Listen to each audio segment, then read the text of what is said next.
Hello and welcome to Edge of Empire, our 9th episode of Year 9. And in other news, the geese are negotiating and authorities say their demands are reasonable. So, hey guys. Wait, so, whoa, what?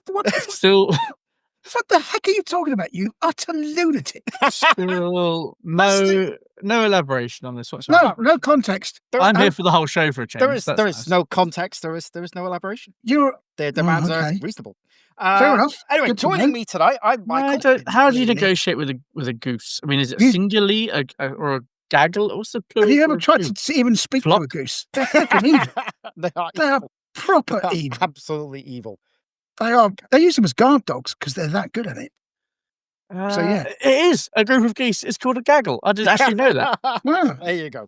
Well Anyway, played. I'm Michael. Joining me tonight are Chris Mills Hello, everybody. and Graham Returning. Mills. Hello there. Yes. Oh, I like No, you've got- no you've got- time listener, have you sometime added- host. Have you added to the Gundam? No, they have always. I Or is haven't it just yet. another angle?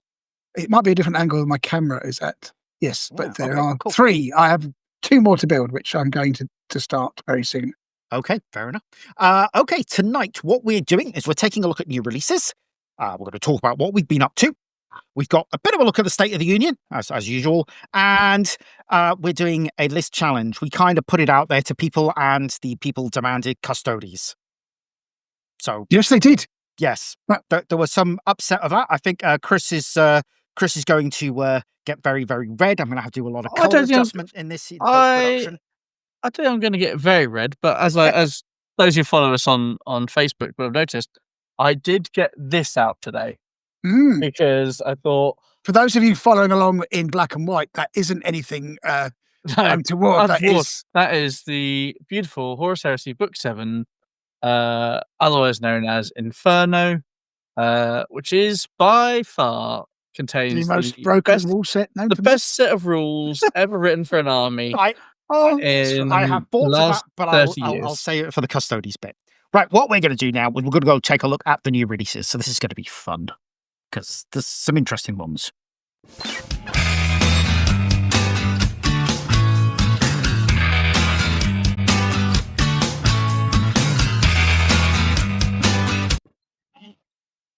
Okay, right, new releases for this month.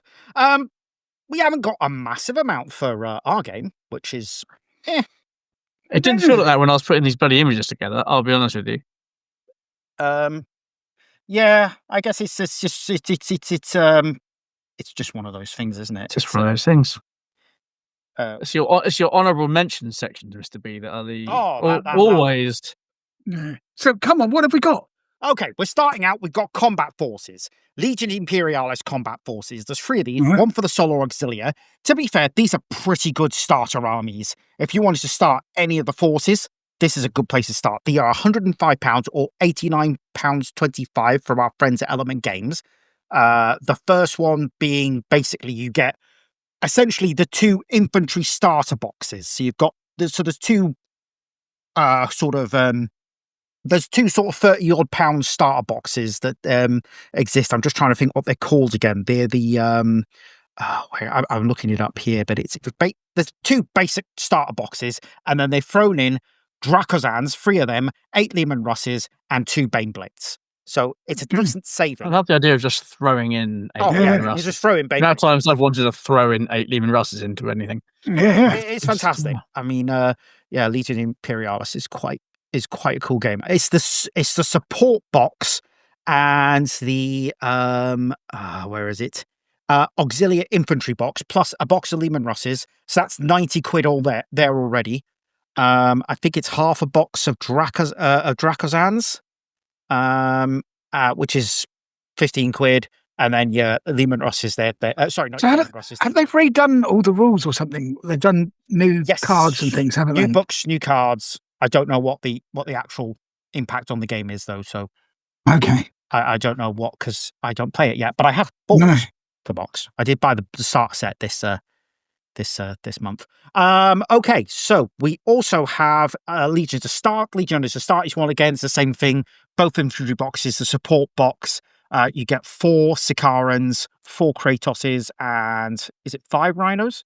Looks like By it. Yeah. Varonis. Yep. It's all listed on the side of the screen if you're Oh, watching yeah. on YouTube. Yeah, they are some decent boxes, and the Mechanicum, they've got again same thing. The inventory box, the support box. You've got Thanatars, it's Cryoses and Triaroses. Yeah. So And some Magi. Magi. Yep. Yeah. there's a lot Nice. going on in these boxes. There is. So they're basically a great starter set for any of those. Right. We also had Crux Terminatus, but it's out of stock, so never mind. Some dice. Yeah, dice, White Scars, Iron Hands. Yep, if you're interested in them. But they're £19.50 each. I think most of them are out of stock now, but The Ultramarines ones look quite good. yeah, they are nice, but unfortunately, out of stock. I wanted to Okay. get some, but because Yeah. I got 3 sets of Ultramarines dice, and one of the set, which actually makes up the bulk of the more dice than any others, but the Ultramarine symbol is on the 1, and all the other Right. sets, it's on the 6. So it's Dodgy, like, isn't it? Oh, Right, that, yeah. that's It really No, no. irked me. That's got Playing. Ultramarine Mm. player scam written all Yeah, over it. No, Right I'm there. taking, I'm There's a taking, reason. I'm taking the ones out the bag. I need to do that. I just, The U symbol's the 6. Oh, what about this? No, six then? no. You never rolled a 1. How is that possible? It is actually easy to tell because the one with the one that's on the 1, that's carved in, so it's a molded in, whereas Yeah. the one where it's on the 6, it's just printed on. So they got cheaper as they went on. Okay. This is exciting. Drop Site Massacre by John French. New book. Hardback is £22. The audio book is $29.99 or 1 Audible credit. And the EPUB is $10.99. For some reason, I've written $10.99 here. Don't know how much it is in dollars. But I haven't had a chance to read this yet. I tend to start this week. So, Okay. have you had a look? Obviously, not Graham, but. Oh, steady yourself. He's been listening to books I that have. were written 25 years ago this last week. So I have. I've listened to the first Ghost book, which I can't remember the name of. Ghostmaker. Yeah. And the second one, Which isn't canonically. Sorry, Ghostmaker is the second, but canonically, I think, if I remember correctly, the is first. Yeah. Yes, and then the second one, which I've just finished, and for the life of me, my brain is going. First and only. First and only, which is First and only is the one. first one. Yeah. Ghostmaker, and then Ghostmaker is the Nicholas- second one. Yeah, the first and only, that's the one where they find the Men of Iron, isn't it? That's right. Yeah. And then Ghostmaker is like a kind of like a anthology of short stories woven together by a singular thread. Yeah. But it's absolutely brilliant. There's some great stories in there. Yeah. I've been completely rereading them, and off I've just gotten to where one of the main characters dies, Don't- and I'm like, I'm just starting it, Necropolis. And I know who it is, but I don't want to accept the fact that it is him. what? Does it die in Necropolis? No. No, it was 7th book I've just finished. Yes. Okay. Yeah. So Yeah. okay, right. So yep, books. We also have a couple more audio books. Spear of Ultramar and Dreadwing, never been available on audio before. These were in the few years back. They did sort of a novella collection. It was like 8 or 9 or 10 something novellas that they published, and there were 2 heresy ones, and these were them. And yeah, they've never put them out. So it's good. Had them. £19.99 each or 1 Audible credit. We recommend Audible because that's we got an affiliate link with them. Also, it's far cheaper, even if you buy it there normally, because it's like $7.99 as opposed to $19.99. Is that right? Cool. Yeah, Spear of Ultramar, not so good. It's okay. It's David Annandale, so it's a bit weird. You know, Dreadwing is actually really good. Okay. Dreadwing is really good. Okay, then we've got Ashes of the Imperium, another book. Is this the new Yep. We're on to the scouring. scouring? Yes, it's Oh, out. right, nice. It's up for pre-order now. Will be out a week Friday. Okay. There is a nice special edition version, but I didn't bother putting it in because no one can actually see it. Right. Yes, they are, because they've said it's not limited, it's not numbered, it will be reprinted. Ah, that's nice of them. They came out and they said, "Yeah, we're gonna reprint this book, and you'll be able to order it later on if you haven't been able to get it." Okay. So what's the general? I suppose it looks like you've got Dawn and Well, you've got the big old discussion about the Codex Astartes, I guess. always some tension there. The Oh, let's see if I can find the Imperial governance situation, obviously. Hmm. High Lord of Terror. Yeah. Because say, I'm going to find it now. An alternative, if you have a 3D printer, that is, or someone who can print for you, for traitor guardsmen, the Lunar Auxilia. I'm just going to see if I can find a picture here. These are quite cool. You should pop it onto the screen there. Yes, there we go. What do you think of them? Oh yeah, yeah, not bad at all. Yeah. So just subtle signs of chaosy, like They're a bit more Solar Rocks than Militia. Yeah, they kind of are, but they look like they're almost like their armor looks almost homemade, doesn't it? Like a couple of bits of iron hammered in, which is probably how I'd expect it to be. So they've got a fair few different types of things, and they are. I think they are definitely more Solar Auxilia, but again, nice. could probably use them as the. Oh yeah, because they're using Volkites there, aren't they? But look at the weapons. Yeah, they are Volkites. Yeah, they've got all sorts of. I bought these years ago on a Kickstarter. Oh, nice. But very cool. Right, I will get rid of that. But they're an excellent alternative. Okay, right, where were we again? Back to the script. Okay, there's also a few little extra kits. There's a traitor enforcer. Again, it's just a commander, but it's expensive. I like him. It is 34 for two models. 28.90. Yeah, I mean, you've got like an Ogrin. One of them is an Ogrin, but and you've got a guy who looks pretty angry. Not any old Ogrin. It's an Ogrin with a lobster claw. Yeah. Oh yeah, and a chaos thing embedded in itself. Fair play. It's a nice model. I've got it in what was it called? Blackstone Fortress. Ah, okay. We should take that in February. Yeah, it's a good game. So yeah, I think it looks right. But yeah, like you say, £34 for two figures. I mean, I suppose it's what we pay normally. So who will complain? £29 for Canuck Father. He's on the far right here, the Iron Hands character. He's in Indomitus Terminator armor, so I'd say you could use him. Personally, I wouldn't. If someone put that down in front of me and said, "This is my Iron Hands Praetor and Terminator armor," I'm going to go, "Yeah, okay. What are we talking? Tartarus or No, I'm going to say, get off the board with your 40k nonsense. Yeah. But I think that's a good. There's a lot of good basis. Indominus is allowed. So people keep telling me. And there's an ancient tier in Terminator armor in the middle. He's £29 or £23, 20 Element Games. Again, maybe you can use him, maybe you can't, or maybe you can just grab the banner for a bit. Whatever. I can see people using them, and we've also got. I don't think we've got a picture for it. He would have been great in last edition as a herald. Yes. Absolutely. There's also the Terminator Assault Squad's got re-released. They now got has he got? I was going to say, has he got an alternative head? And he has. Yes, he has. But it's the Indomitus. I don't like that face as much. I'd put a Carat-ay head on there or something. Yeah. I mean, end of the day, it's an option, and for bits, it's cool. And finally, this one might be a bit controversial. The Battle Force Blissbound Warband is £155. You might be able to get it at discounts at some friendly local gaming stores, but most of them online at least are selling them for the price it is. It's no longer available at Games Workshop, but it's still available at Element Games. They've got 10 left.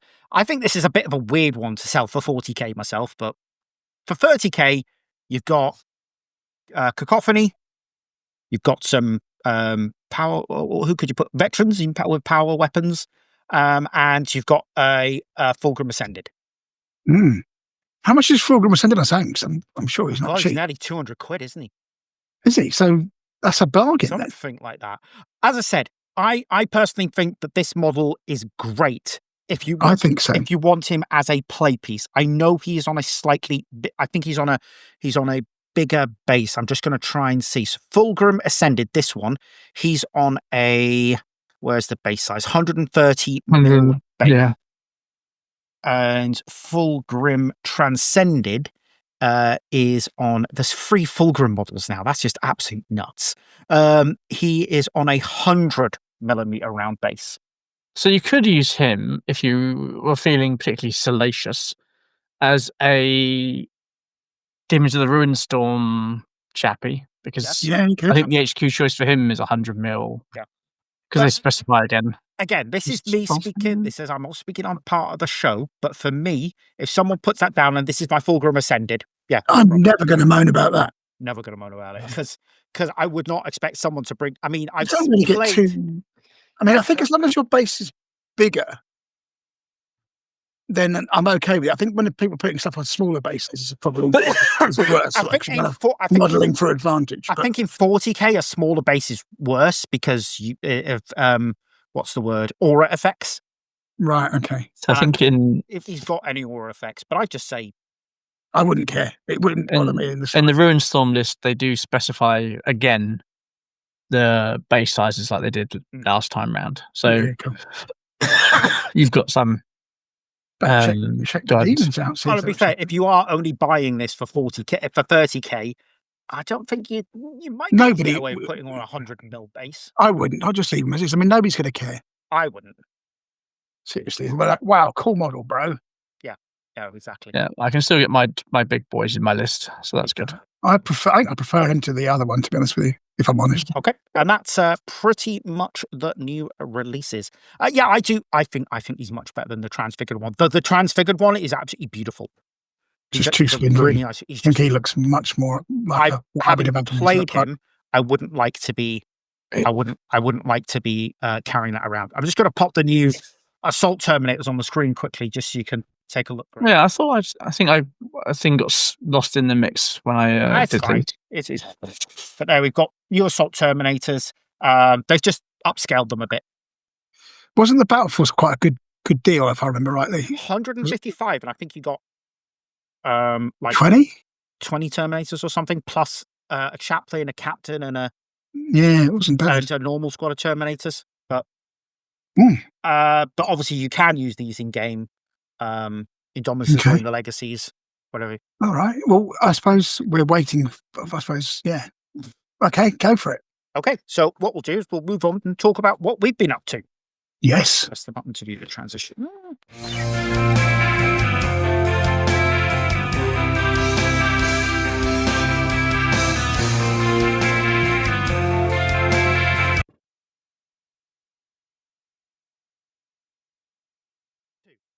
Okay, so I've just said down to Graham to introduce, but I think he's away with the fairies. I am. I'm sorry. That's all right. Go on.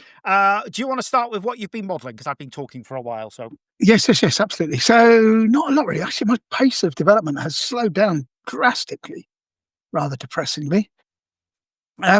So you've done a lot of travel this last. I must admit, I've had a few weekends away. So I did finish my second Triaris, which I actually used the makeup sponge technique. Yep, which works super well. Is it just painting with a makeup sponge, or? Yeah, I mean for tanks it's brilliant because you can actually get that kind of airbrush effect of blending really easily with it, much easier than with what I would normally do, which is like maybe dry brush. So I would thoroughly recommend it. Basically, thin paints. And you kind of build the layers up on it. And so you get some lovely transitions between sort of dark and light really, really easily, like super easy. I found it absolutely, I mean, the pictures don't really do it justice, if I'm honest, but I found it a really easy and very useful technique for painting big things. I think it'd be harder to do on models. I've seen people do it on models. But I think if you start you can do the base kind of armor effects effectively with it. But get the little makeup brushes from Amazon. They cost you about $5, and it just makes that whole painting of tanks so much easier. To be honest, if that style of painting isn't for you, makeup brushes from Amazon are really good for just having around in general as a hobby tool for like what's the word? Dry brushing and stuff. I think picking bits off and using it for sponge chipping. Yeah, I mean, I use makeup brushes sometimes for sort of dry brushing and things, but this was like a very different because the sponges are much softer. So, but you can very much regulate the amount of paint you get on there and stuff. So, yeah, I would absolutely recommend it 100% for doing big areas. It just makes, unless you've got an airbrush, you can do the same effect with an airbrush, of course. But if you can't be asked or not very good with an airbrush, it works really well. I'm not very good with an airbrush. I can do That's about where I am with airbrush. I mean, I can potentially sort of do zenithal highlights, but I can't do, like some people can. I can never seem to get very thin lines with an airbrush, so you can't I can't get very good effects that way. Whereas this way absolutely really helped. So, yeah.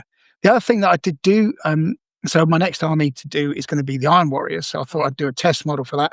I'm working on that at the moment. But I've done a Master of Signals for that. And I'll see what that looks like at the end.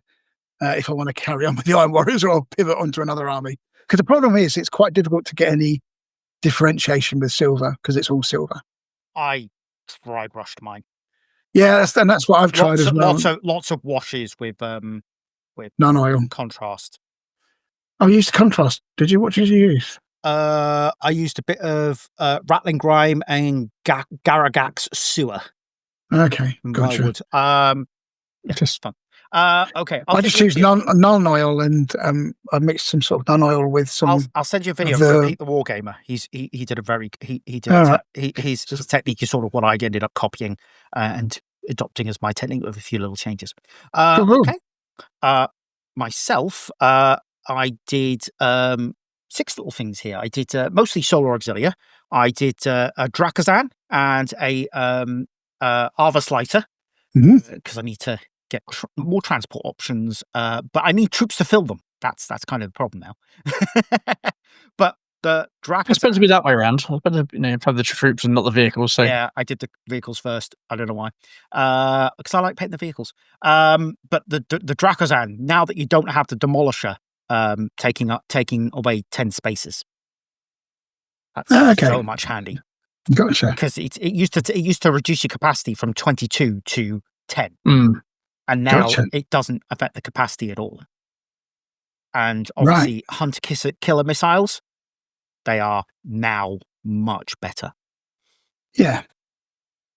I also did a command squad section for the Solar Auxilia.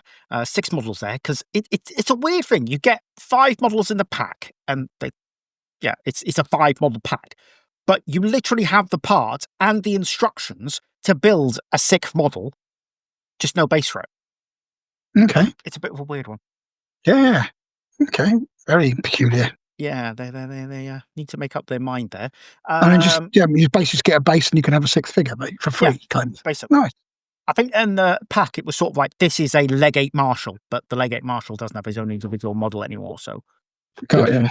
And the Arva Slighter, I was looking at sort of urban sort of like schemes for helicopters and stuff, so it settles on sort of black and grey as a... Okay, nice. To try and, and then 2 mortificators, because I found a guy selling a STL for these guys in Mark 4 and Mark 3 armor, so a bit like the Tech Marine, so boss around the dreadnoughts a bit, one for the Word Bearers and one for the Ultramarines. Nice. So I think I gave Graham a set. You did? Yes. And then finally, bit of terrain in the middle. I've got a bit of terrain board that I'm working on at home, and I bought this file ages ago to print, and it's quite cool. It's just basically a fuel tank which you can walk on top. Not much more to it than that. Nice. So that was what I did. Cool. Nice. Shall we talk about your guys' game then? Well, we've got some other games to cover first, I suppose. Right. Okay. I've got photos for. Okay, we'll do our game first then. Let's do it. These are the photos I got for Adam's painted models that I was sent by Chris first. Yeah. Is that an old school? Yes, it is. Like it's a genuine old school Predator from 1990s. As Adam was talking about. So let's talk about this game then. So this is a long-awaited chance for me to see the whites of Adam Smith's eyes. Now, for those of you not familiar with Adam Smith or my miniatures, he's kind of the progenitor for all things 40k for myself and Chris, or me, and then Chris later on. So Adam used to work at Games Workshop in Brighton many, many, many years ago. And I think that's how he met our friend Lee. And Lee was the one that introduced me to 40k the sort of second time round, when I was a bit older. And we started to play. And so Adam then became one of our friends and has been one of our sort of bestest friends for a long time now, over 20 years. I would say bestest. Associate.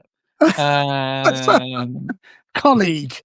Yeah. So if we were speaking general vampire-wise, he's the master vampire then. He totally is. That is exactly it. Yeah, this podcast with us in it wouldn't exist without it. Let me put it that way.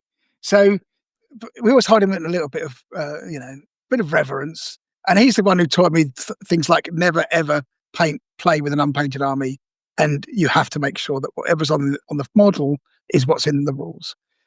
So yeah, those are the key things that I learned from Adam. So anyway, this long-awaited battle, he'd been bullying poor Chris about all over the gaff at Dice Saloon every time they played. And I thought, well, let me see if I can help redress the balance by adding some much-needed firepower to Chris's army. Is this Chris's first game of Third? It was. It felt very little different to second, if I'm honest with you. Yeah. Well, that's the conversation for another time. Yeah. So what we had is 1,500 points of Custodes, which was about 6 figures. And then actually it was more than that. There was 10, 14. So there was a Dreadnought. 15, Contender Achilles, 2 5-man squads of Guardian Spears. Got a spear Soldats with 2 Adrathics in each one. And then a 4-man with 2 Adrathics, a shield captain with a Paragon blade. I thought it was a Tribune. Sorry, yes, Tribune with Paragon blade and shield. Yeah. And 4 Venatari with spears. Yeah. I think that was my 1,500 points. Sounds about right. Yeah, sounds about right. So I had 30. So I had 2 10-man tactical squads, 1 10-man Inducti squad. A Forge Lord is my one and only command unit with a Cyber Familiar. And then we brought out the big guns. So I had 8 Seekers. That's a logistical benefit unit, and 2 Vindicator laser destroyers, 1 Predator with a with all Volkite, wasn't it? All the Volkites, yes. So Volkites and Volkite size sponsors Volkite main gun, Arcus? and an Arcus, with Volkites as well. So that was the plan: go in there and cause bother, try and shoot. But clearly, Adam had been listening to the podcast because the man came tooled up and ready for some action. We went into it with a plan of basically. I had 3 rhinos. So I had 3 rhinos as well. Take the objective, or compete for the objective. Custodes come in second wave, Vanguard, and then you continue to score. Yeah, that was the plan. That was the plan. So if we'd won the first turn, we would have won the game. I'm convinced of that, because we would have been able to get onto the objectives. We would have deployed the 3 tactical squads, or the the Inducti unit and 2 tactical squads, to reap a load of points, and then they could have tried to hold the objectives for as long as possible while the Custodes caught up. Unfortunately, we didn't win the first turn, or didn't lose the first turn. I forgot about rushing as well, which that would have yeah, I'd completely forgotten about being able to rush moves. Yeah, because it's not run anymore. My brain just went. Yep. Fair enough. So anyway, so the way it kind of transpired is this. So Adam had, off the top of my head, so forgive me, Adam, if I get this wrong, 8 las cannons, 5 or 6 autocannons, 2 Vindicators with laser destroyer arrays, 2 Predators with Predator cannons and las cannons, Spartan. A Spartan with might have been Death Shroud Terminators in it, or there were 2 lots of Terminators. There were 2 lots of Terminators. Yeah, I don't know where the other ones. I don't think they were in a vehicle per se. Were they? Can't remember. Assault squad. And an assault squad as well. And squads. 2 or 3 tactical squads, I think. Might have been 2 tactical squads. So, and what he did was first turn was shoot the living bejesus out of us. Well, I think we lost a Vindicator, early doors, which is quite a big hit. Yeah. Chris's guys got shot to bits by lots of high strength shooting and lots of sixes and lots of breaching. Yeah. It was pretty devastating first turn, to be honest with you. I think we got a couple. We might have had a rhino or two destroyed as well. Yeah. So all in all, it wasn't a great first turn for us. And he obviously then ran forward and snaffled the objectives as quickly as he possibly could, which he did. I think he drove the Spartan up, got the squad out just to claim the objective. I don't think it was the Destro, because the Destro had a Vanguard. I think whatever this squad was didn't have Vanguard. So he got and the mission we were playing is where you have 3 objectives, one in the middle worth 3, and 2, that could be anywhere from 12 inches away, worth 1 point each. But of course, if you're rocking in with lines, so I think first turn he got all 3 objectives. He's got the 2 line squads on there. Yeah. So he got 3 for the 2 1-point objectives, and he killed the first thing. Yep, he did. So he got another 3 for that. So he got 12 points. Yeah, straight off the bat. Off the bat, which is hard to claw back, to be honest with you, because now he's on the objectives, and we had trouble getting there. To be honest with you, intact. Just volume of fire really just did us in. I mean, they had 2 heavy support squads did great work, but the Vindicators were absolutely lethal. So it was a real pain to be receiving. Yeah, of course. Yeah, he would take anything else. One-shotted the Achilles. Yeah. If you don't move it, it's doing 6 points of damage with each shot. Oof. So, they are great, because I've got 3 of them, but they are very powerful. So you have to either get them to move or make sure you keep away from them. They only got 36-inch range, mind, but we were playing Dawn of War, so it didn't really come into it. They were just phenomenal. And he would roll 2 dice and hit with both. We would roll 2 dice and probably miss with both. Yeah. It was that kind of game. All in all, we made some mistakes. We shouldn't have targeted the Spartan, but even the Spartan's quite devastating. With his 4 2 laser destroyers. 2 laser. Well, I think he had las cannons on them, but even then, the las cannon array had damage 2. Yeah.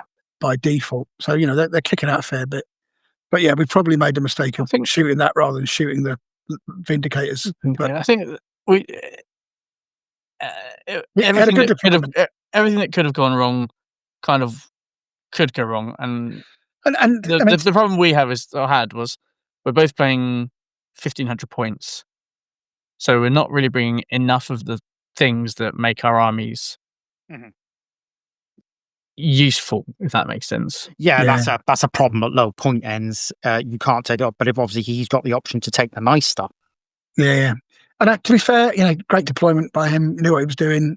Played a very astute tactical game. And again, as soon as Chris got closer, we would just use the move reaction to get away, so he didn't get vanguards when we were in kind of close combat range with them, which is the sensible thing to do. Cowardice. The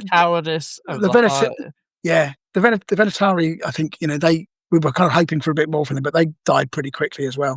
Problem was that they got shot when they charged, and then there was some other nonsense that suddenly came out of a crayon written piece of paper that they had something else happen to them when they attacked. Oh, that's that rule where you take poison. You get the fog cloud nonsense. Yeah, you take X number of hits, whatever. Every time you hit them, you take some damage or something. Yeah, it's just guard. Because why not? Because they're Death Guard. Yeah, give them all nonsense. The course. They did all right. They just didn't do as much as we'd. Yeah, I mean they bounced off the Terminators, didn't they? That was the thing. We were kind of hoping. We were hoping for like a few 5s or something, because I think stuff's breaching 5, and it was just like not a thing. Not enough. That was the. Yeah, there weren't enough of them. He was rolling the 4s that he needed to make those invulnerable saves. So we couldn't make a save for love nor money. No. But again, I mean, I think, but in the end, I think the scores were something like 23-16 or 17 or something. Yeah, so it took us. I took a photo of the score sheet, as it were. It took us 2 turns to get it back. Not even reach. It took 3 turns to reach what he'd done in the first turn, effectively. Yeah. and he was still getting points after that point as well. So, it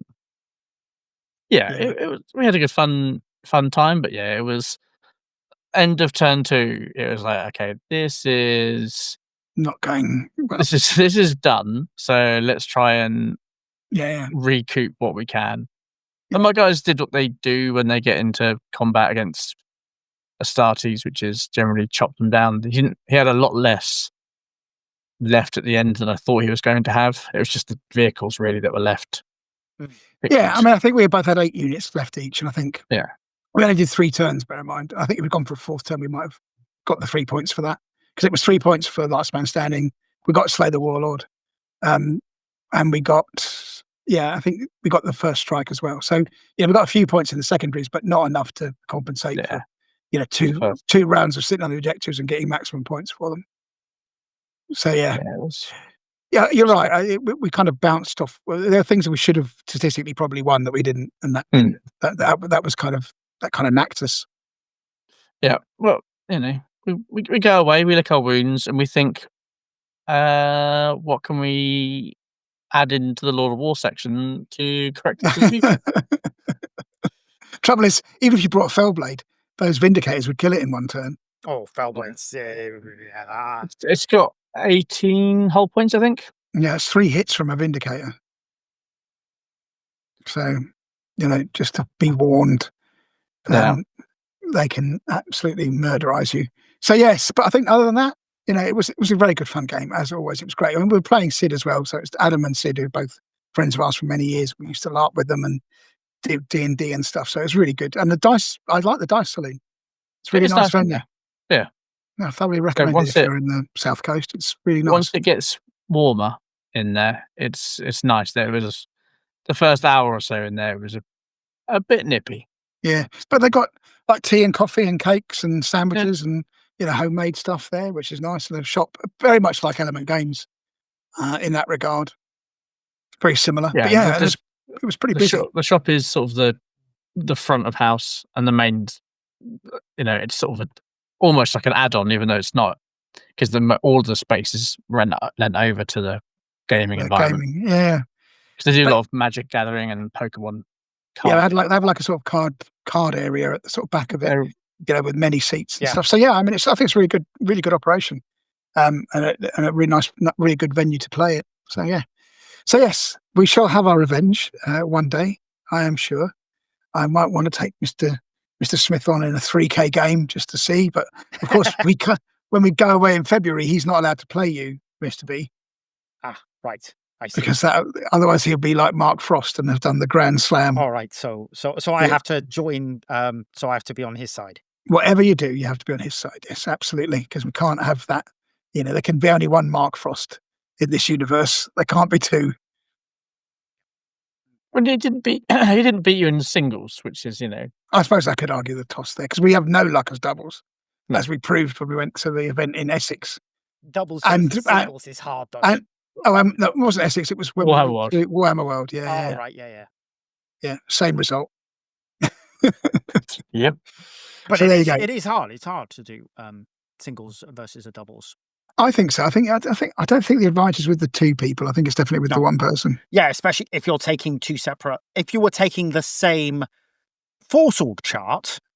Yeah. I see what you mean. It's not so much of a problem now because obviously you can mix it about a bit. Yeah. We might have been better playing with an allied detachment and a primary detachment. If you see what I mean? Yeah.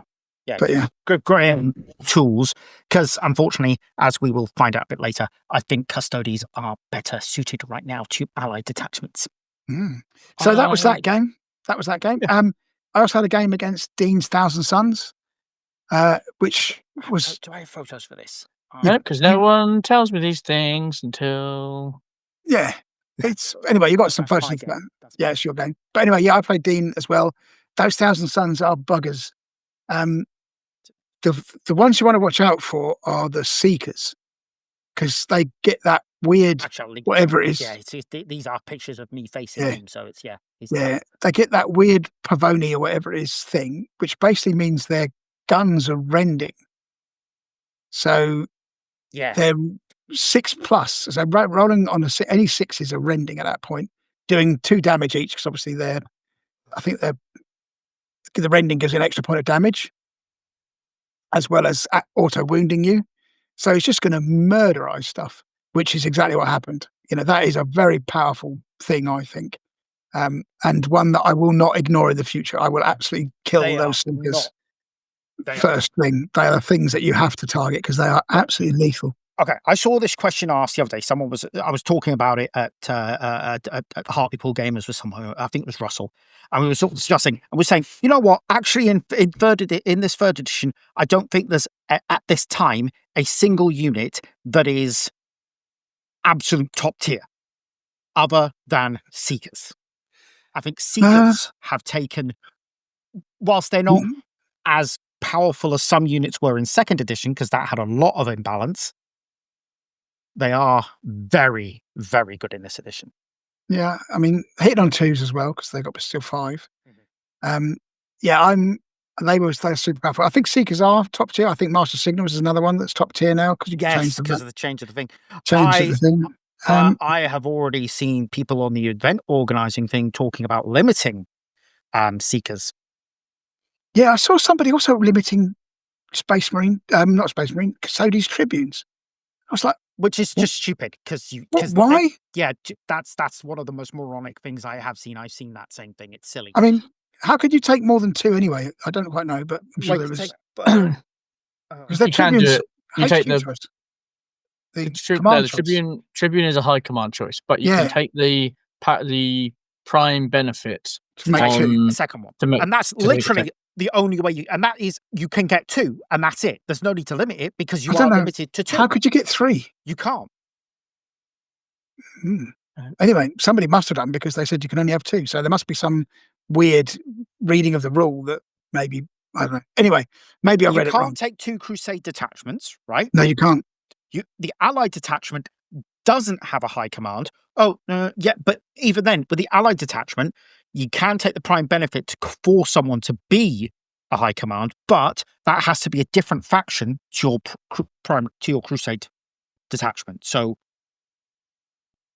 I can't see a physical way you can take more than 1 Tribune. Sorry, more than 2 Tribunes. Gotcha. Yeah, neither do I. But anyway, neither here nor there. Whatever. I suppose 2 in Baldor, but that's. But he's not a Tribune. He's a Primarch. No, but I'm just thinking of ways of. Yeah. Because what are you trying to negate is the thing. What are you trying to stop? I mean, it's. Yeah. The array strike? Well, sure. That's only useful, really, if you. You can only bring on 1 unit at a turn anyway. Yeah. So why are you keeping guys out? I have no idea. I couldn't work it out, to be honest with you. But anyway, it was the thing. I'm sure I saw it somewhere. Maybe I just stripped it. I don't know. No, I have seen some comments about that. Is it are you trying to stop the additional reaction? I think it was the GT or something. I can't remember what it was. Might be. Oh, GT, I'll ignore them. Ignore them. Honestly. But yeah, it might have been to stop the additional reaction, maybe. If someone's playing this competitively, whatever. Yeah. Okay. I'm not gonna listen to them, because they'll try and they'll be nickeling and diming everything and be like, oh, you can't have this, you can't have that. Trying to balance it for competitiveness. It's not a balanced game. Some armies are just better than others, and some units are just better than others. But it's sorry, much as it irks me. Okay, but anyway, I played Dean's Thousand Suns. They were hard. They are hard as nails. Really difficult to get through. Well, have all the tricks in the world with all the psychic bullshit, for want of a better word. So yeah, definitely a lesson learned playing them. That their shooting, particularly their infantry shooting, is very, very good. Yep, I played him at Hartlepool Gamers. I can't remember if I did this last month or covered it last, but I played him at Hartlepool Gamers, and yeah, it was hard. It's a hard army to beat. His. I'm playing him tomorrow night as well. So I think it is. It's not just that he's got the Thousand Suns of all their tricks and things. I mean, because that's what it is. Yeah, it's a good player. 2 to 3 units of Seekers don't help. They make it very difficult to deal with. I mean, he's a good player as well. So, he's a fantastic player, and that's not to take away from him. He's just got a very optimized list, and that is fine. It didn't help that when we laid down the objectives for our game, I ended up we sort of thought, this is going to be I should get balance. Roll for the deployment. Nuts. I was like, we had three objectives. I thought they were relatively thing. We rolled for the deployment. He got to deploy first. He got his seekers onto objectives first. It was a difficult one from the get go. But I think we were saying missions. We're not entirely happy with missions. I think that's true. I think they're all so, and definitely in the games that I've played, turn one, get on the objectives with as many line things as you possibly can. Is everybody does it. It's a rhino rush now. Yeah. And it's just like, I don't understand why they limited just to 3 missions that fundamentally follow the same mechanic. I can tell you exactly why they did it, Graham. Because then they can monetize more books by adding more missions in. How much effort would it have been to put another 6 pages in to have 3 other missions, one of which is a kill everything mission, the other one's a take and hold mission, and the other one's a get into the other person's deployment mission. Well, I don't think it would have been... For our event in February, I'm looking at Scaphonia missions, and I'm seeing for them. I think they were some of the better balanced missions that we've had that might work. It's just the thing you've got now is that you've got how Vanguard and line and point scoring interact with each other. So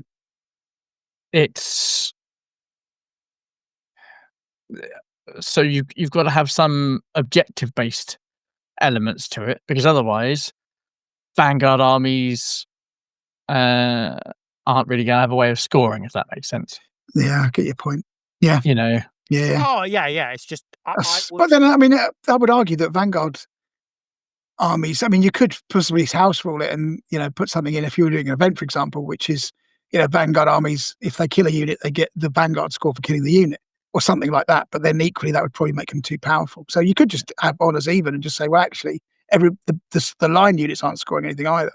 They're just getting points. One that I'm thinking of is the scattering objective. Yeah. I mean, I think the scattering ones are fine, but I just think that we should try it. I think just having a kill points one. I'm thinking of a kill points and a free, but I would say that there are going to have to be objectives on the table for Vanguard to work. Well, I don't understand why, because it's the same. If you think about it, the scoring is exactly the same as it was in second edition. Yeah. Well, because it doesn't make any. I mean, they're going to be better actually at killing things, so therefore there's more chance of them getting points. Whereas the people with line units are probably going to have less chance to get those points back. But that's the thing, isn't it? It's that. Yeah. That's the balance. That's not necessarily the balance. That's too much power in one side of. I think that's the problem they've kind of got with how it is. Where do you put a balancing act into that? So that's why they're all objective based missions, because objective based missions are the easiest way to balance those two sets of interactions. I think, you could argue, if you think about a Vanguard unit, they're probably twice as expensive as a line unit. Every day of the week. Yeah. So I think that, but what I'm saying is fundamentally the units themselves haven't changed. They're still, a choppy, killy assault squad versus a tactical marine squad. Well, I guess now maybe the tactical marine squad could do more, particularly, if they take Overwatch as a reaction. But yeah. So anyway, I think they might work. Maybe we'll try it, Mr. B. We'll try a mission next time we play. The first mission I'm looking at is basically taking the scattering mission, making it free VP, and have it scatter 2d6 every time it's scored. Gotcha. But yeah, I mean, but it's still fundamentally the same thing, which is you've got to get on the objective. Yes, but I was thinking maybe you make it a bit more mobile rather than me rush into the middle, and that's where you're sat for the game and you're trying to defend that point, because that seems I see what you mean. You are sitting on a point because that's where the objectives are. They're at a fixed location. Yeah. So I'm sort of thinking of that, or potentially random random objectives disappearing off the board, or appearing. Well, potentially, yeah. But we can do. Yeah, I think that's the thing. The community is very good at writing missions, so we'll get some in time. Okay. Right. My other game was against Graham with my Fellblade, and I don't know why. I mustn't have uploaded the photos, and I do apologise. My Fellblade, and I tell you what I learned from that: Tech Marines. Yes, you did. Just me, they are all in the drive. I'm just going to point that out to you right now. Did I not put them there? Every image for everything is in I'm sure we just saw a drive. picture of it. Okay, sorry. I'll just grab it now. Sorry, for some reason when I've downloaded them, it's given me pictures for last month. What have you been up to? Michael versus Dean. Michael versus WWB. Oh no, that's what I've been up to. Yeah, and the link you sent me. Oh, well, why is it? I must. Sorry, my fault. No. Great, Chris. I wasn't blaming you. Look, Chris. I wasn't blaming you. I was blaming me. I was blaming me. I don't care. I thought I didn't put the pictures up, but I've got. I don't care. Incidentally, that that you just heard from Michael there is triggering for us, me and Chris, because that's usually the same that he says when we get hit by another tank in Hell Let Loose. It's exactly the same and we're like, where did we get hit from? And I have no idea, Michael. And, oh my God! And then a massive amount of tension as we try and find the enemy tank, and usually fail because it's usually shot us to death. Yeah. But yes, so difficult. That is exactly the same. It's very haunts my dream, haunts my nightmares. There we go. Game versus Dean. So this was at Hartlepool Gamers. Oh, okay. So you got the Fellblade in there. Yeah, I had the Fellblade in there. That did really well, that game, but it didn't get any statuses put on it, did it? No, it did not. It didn't get statuses put on it. Sure. What did I take? Was it my Dark Mech I took against? Yes, it was. I'll bring it up in a second. So yeah, that was the game at Hartlepool Gamers. It's great. Still need to get Graham down there, but it's just getting timing, isn't it? So Fridays are difficult because of the end of things. Couple of weeks, but well, to be honest, we've got the venue every single night. It's just Friday night happens to be the set night that we go. Sure. It's just the venue's open every night, every day of the week. Right. Oh, nice. So yeah, sometimes there might be like magic on or something. Okay. Well, like a magician, like putting a yeah, absolutely. No, like the Magic Daniels. The great Gustavo. Magic the Gathering or Pokemon or Vampire the Masquerade. Oh, that's less interesting as far as I'm concerned. The card game. Yeah. Okay, yeah, so this is our I'm not seeing a woman cut in half. I don't care. Yeah. Fair enough. So this went quite well. I had no chance of winning this game. I don't know. I mean, first turn. First, I had my lovely first turn. I did all right. I got your Atropos. Yeah, you took my Atropos down. Absolutely, and your Fellblade murderized my Atropos. Fellblade was excellent, but I think it was, to be fair, Graham. To be frank, your Castlexes are so resilient as not scoring, but. They are scoring. With your score, are they scoring? Yeah, because if you put their Cybernetica and if you put a Magos or that's what I mean, because you got your Magos is the scoring unit, and then it accompanies the Castex, so it makes it a very. So it's not a scoring unit, but it's part of a unit, a group that scores. If that makes sense. Because your Magos has line. The Magos has controller, which is different. Well, yeah, but it's the same as line. Same. Yeah, it's very similar. So you've got your controller in there with the Castlexes. It makes it a very, very tough unit to take off objectives. Very tough. Yeah, they are. I mean, it's only 3+ saves, remember, so they're not that powerful. They've got a lot of wounds on. What's their toughness again? 6. So yeah, it's only one more than a Terminator. You've got to put a lot of firepower into them to. And the other thing, of course, if you've got a Magos with a servo arm or a Machinator array, he's repairing them as well. Oh yeah. No, I mean it is what it is. But you've got weaknesses in other areas of your army. So. Oh yes. So it's just that is a very resilient scoring unit. So my I think my quad heavy bolter what's it called again? Rapiers did very well. They did well, yeah, that's true. But yeah, I think I just managed to. I think I had quite a lot of firepower. The Venators, the Kraos Venators, did all right. I think they took your Fellblade out in the end. They did. But yeah, the rest of it was just trying to get on the objectives, which is actually a bit harder because the Kraos is, I don't use them because they're really expensive transport and nothing in the cybernetic army can really go in them. So they're a bit of a meh. But yeah, I think I just managed to eke a victory in the end. Yeah, getting statuses on the Fellblade constantly was just... Yeah. I'm surprised they're not immune to that, I was surprised that we did look at the rules. I couldn't find anything. If there is, let me know and I'll be very happy. But I need to take a tech marine with it next time. If I'm taking it, it's got to have a tech marine. Yeah, I think I learned that lesson from somebody else when I played against them. That if you're taking tanks, you need a tech marine or a forge lord. I think its range is good enough that you don't need it to move too much.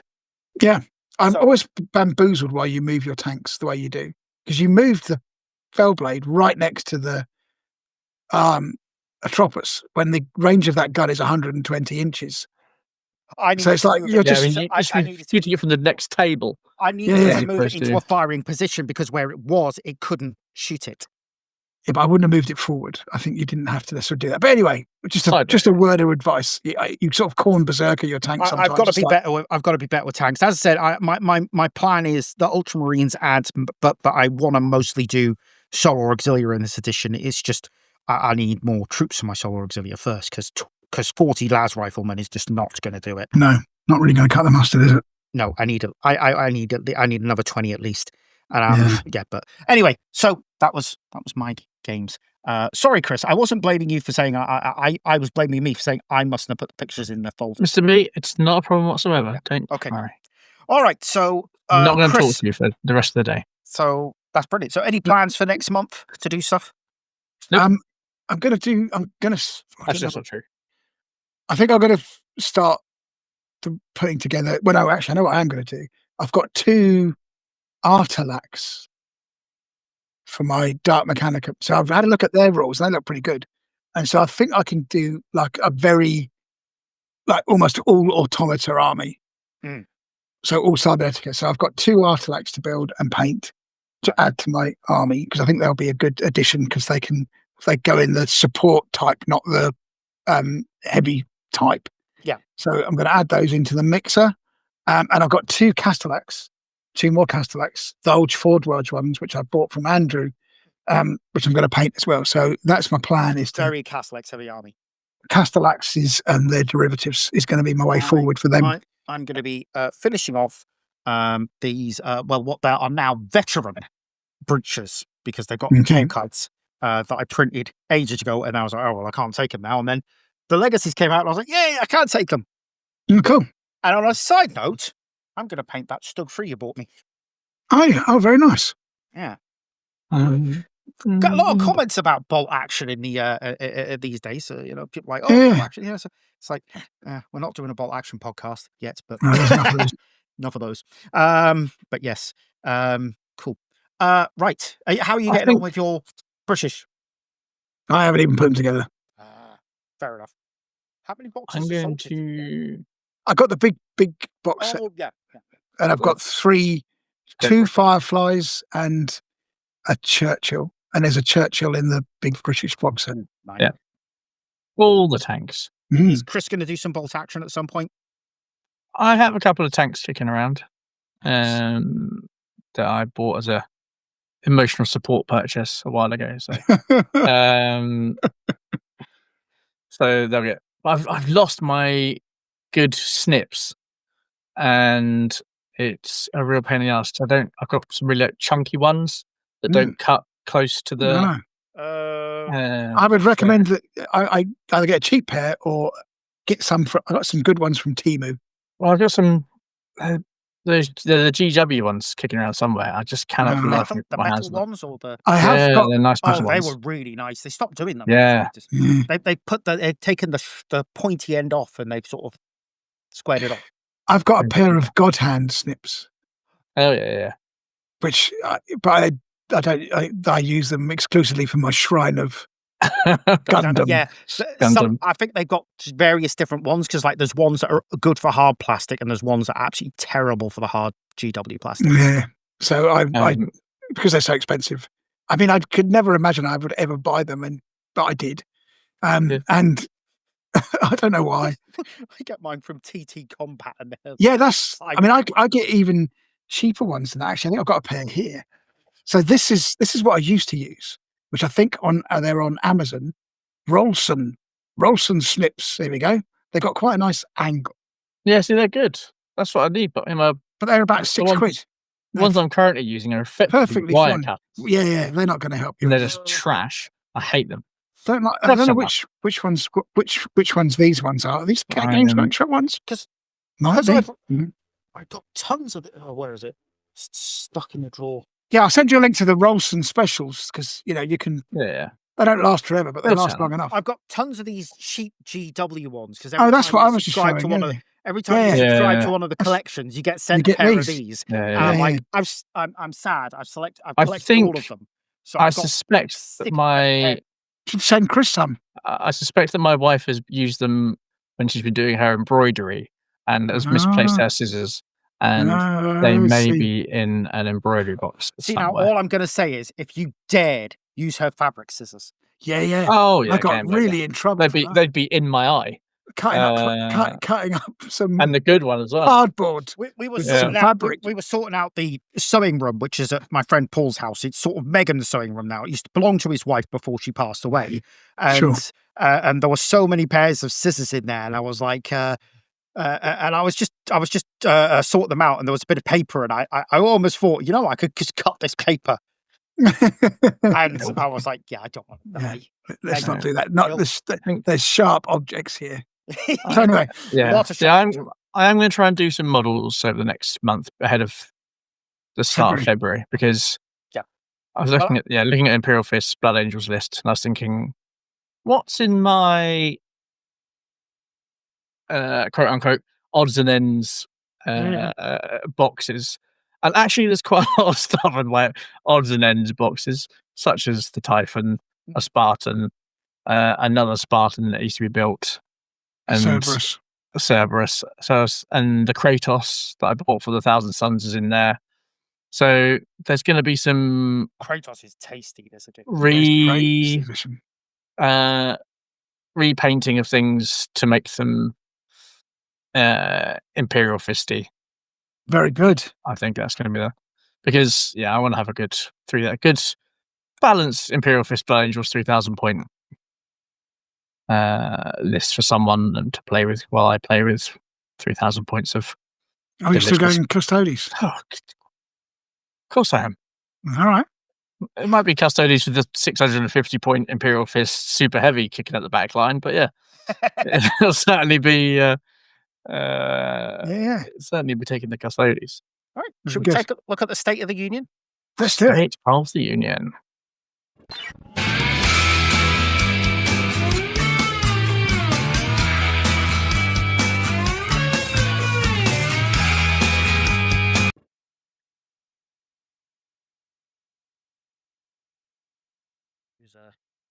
Who have we got down for? I don't know. So I've gone a million things. Hello. So what have we got? Heads. Lots of heads. Shoulders, knees and toes. Knees and toes. So we've got 50 heads. Only about 7 of those could be used in the bedroom. But here's the controversy. What's going on?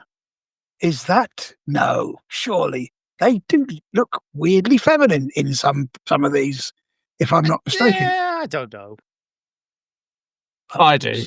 I definitely have opinions. Spied a couple that I think fairly feminine jawline and cheekbones. Yeah. It might just be the paint job.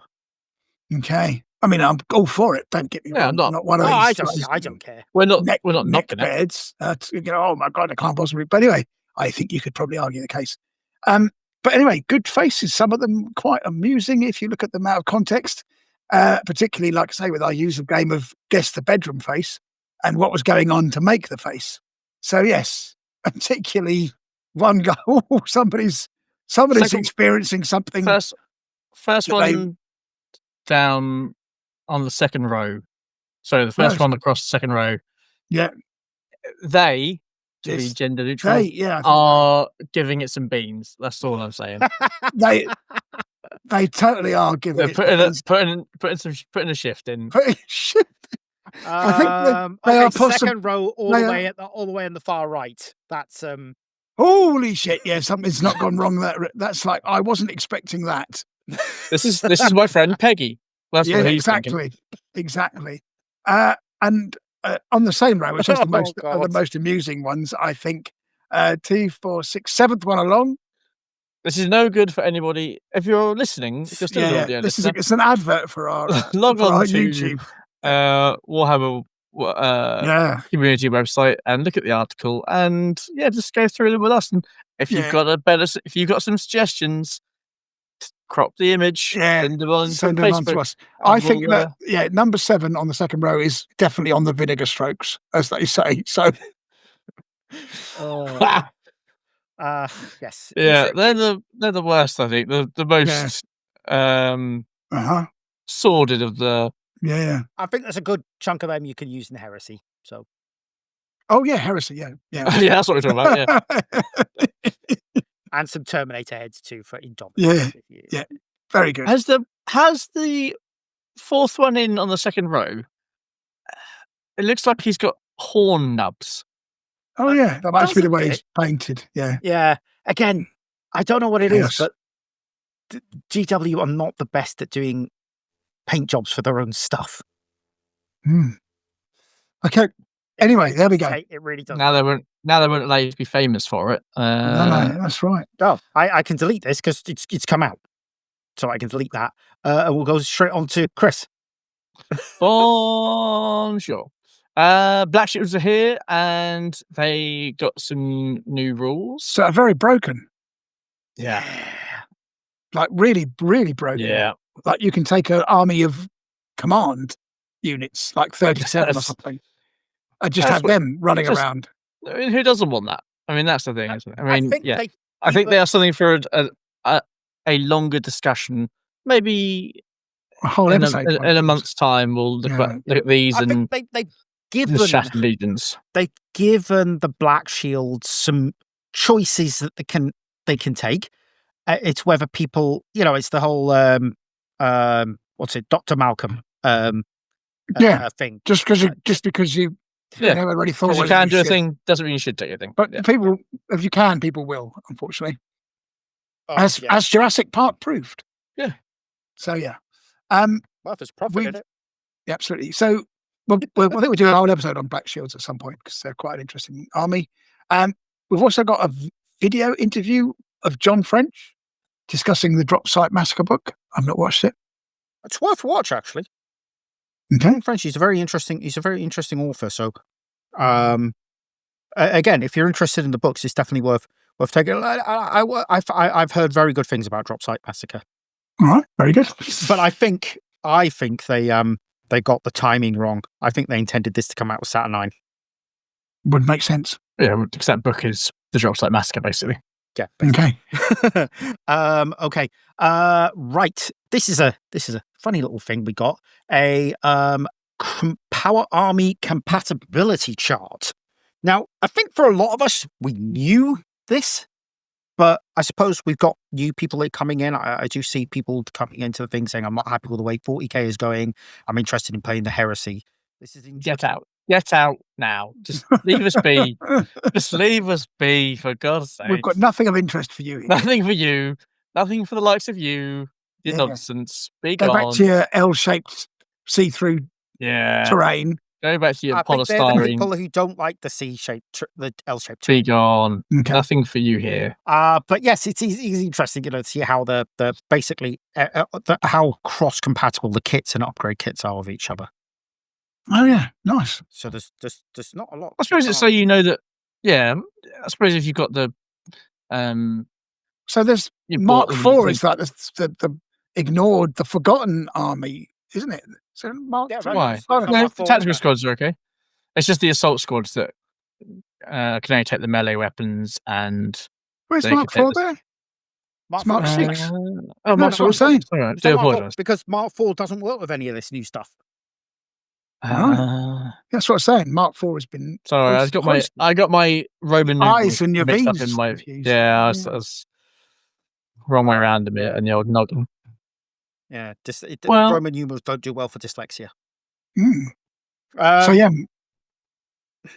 Yeah, everything's pretty much compatible with each other. I think again, the only reason why there's an NA down there for the Mark IIIs and the command squads is because you already get the stuff in the command squad kit.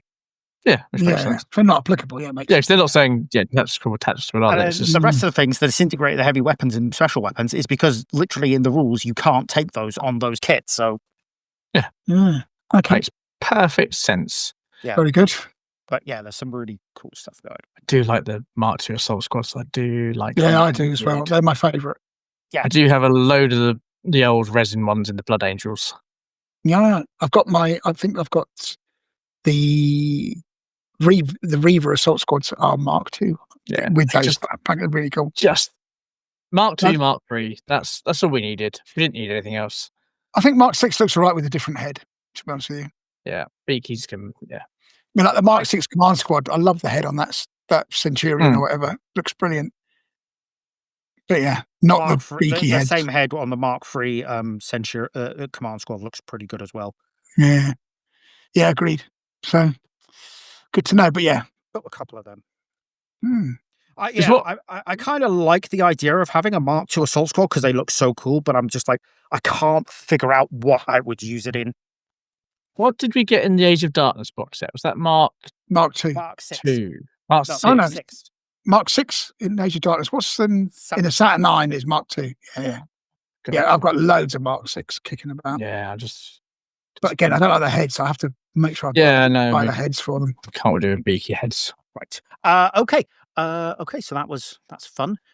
Shattered Legions. They also got a PDF. It's all PDFs these days. People, we don't get they've physical books. All of the PDFs now, I think. They said they were going to bring out in the summer. They said we'll bring these out between now and October, and I think they're all out now. So because Talons, Inducti, Demons, Shattered Legions, Militia, Black Shields, Legacies. So yeah, I think they fixed a lot of the stuff with the Shattered Legions though. From last edition, it was too complicated. Last edition was I haven't looked at this PDF because I was thinking it's just going to be chaotic absolutely nonsense. Yeah. Where it was through a secret handshake with Uncle Vanya, and you'll unlock a Lord of War slot for you. But you could take it from a command slot. Last edition, the complexities were just the fact that you had to, every time they did something, you had to figure out who was the majority. That's right. It was just and it wasn't like at the beginning of the turn or whatever. It was per phase. And you could enter the shooting phase of completely different sort of Legion tactic rule thing to what you were going into the thing. The assault phase. Yeah. It was crazy. Too much. It was too much bookkeeping. And it was hard for people to play. People just would like saying, nope, we're not having Shattered Legions at any of our events because it's too complicated. Yeah. Okay. And there was also, I think, a lot of room for massive abuse. Well, I mean, you can still do that here, but I think it's just literally like they changed their tactica, so they're I mean, maybe we'll do an episode on. Maybe we could actually combine the Black Shields and the Shattered Legion probably in one episode, couldn't we? Yeah, quite cool. Yeah, sure. Excellent, cool. Because they're very similar. Because they're not full army lists, so that's cool. Okay. What of the correct? Oh yeah, Golden Demon at Spiel. Pictures up. We didn't get our tickets for Spiel this year again. I see. Nobody invited us once again, Mr. B. What's going on with your marketing skills? Sadly lacking. I'm trying. Okay, so you want to see the bronze because this is great. Go on then, show us. Okay. So we'll have to explain to people listening on the radio. The bronze Bastian Salvador, and it's a Space Wolf Centurion, I think, or whatever. It's just a Space Wolf with it just looks unreal. Yeah, it does look good, doesn't it? Yeah, it looks like a painting. Yeah. I mean, if I'm honest with you, all those three look like they were. It's going to sound mean, but they looked like they were AI generated images. Yeah, that but makes we sense. know they're real, so that's yes, I know, but they are so clean and so polished that they look amazing. So next up would be it's unbelievable, that one. It is Genuinely unbelievable. Anthony Smith's Death Guard Praetor model, and I'm like, this is nice. That's the one I think looks fully AI generated. It does, but it's just so clean. So it just I love it. I'm not knocking it. I think it's amazing. I just the level of detail is phenomenal on that. Yeah, just those textures. That it's beyond. I don't know if that light effect is painted on or if it's I think it is painted on. I think, but I might be wrong. I mean, he kind of looks. Well, that's the thing, isn't it? It could be painted on. Yeah, the face looks like the bad guy in the new Mad Max film. Yeah. Isn't he played by the same guy who played the bad guy in the originals? I don't know actually, but anyway, it's a fantastic model. Absolutely brilliant. Is that? I'm assuming a lot of that is custom built. I don't remember seeing a figure like that, to be honest with you. Figure? No, this isn't off the shelf. Is it? Yeah, it's off the shelf. It's the Death Guard Praetor in power armor. Bloody hell! You could buy that, and I think other than the bits on the base, you know what we should do? We should try and paint it. We should try and paint it. I painted this. I think I painted this. No, we should try and paint it. We should try and replicate that exact paint style. That'd make a great YouTube video. I'm just gonna pay Adam. No. You can't use my professional painter. To tame professional. I know what. I'll get Graham from the Element Games in Newcastle to paint it. He's won an Armies on Parade. So gotcha. No, but that is just unreal, man. That's absolutely unreal. I think, and all of it's stock parts. I think the only part that looks custom made is the bullet casing. Got it. It looks Look at that. Oh, mind you, look at the actual winner. Yeah. Oh, yeah. I'm bringing that up now. Yes, the winner is Duan Henglong. I'm probably pronouncing that butchering pronunciation. I mean, that is. I like it. I would have done them the other way around. Personally. I think I'm probably with you. I would have gone Anthony for the gold, and that. But I'm guessing that this has got more.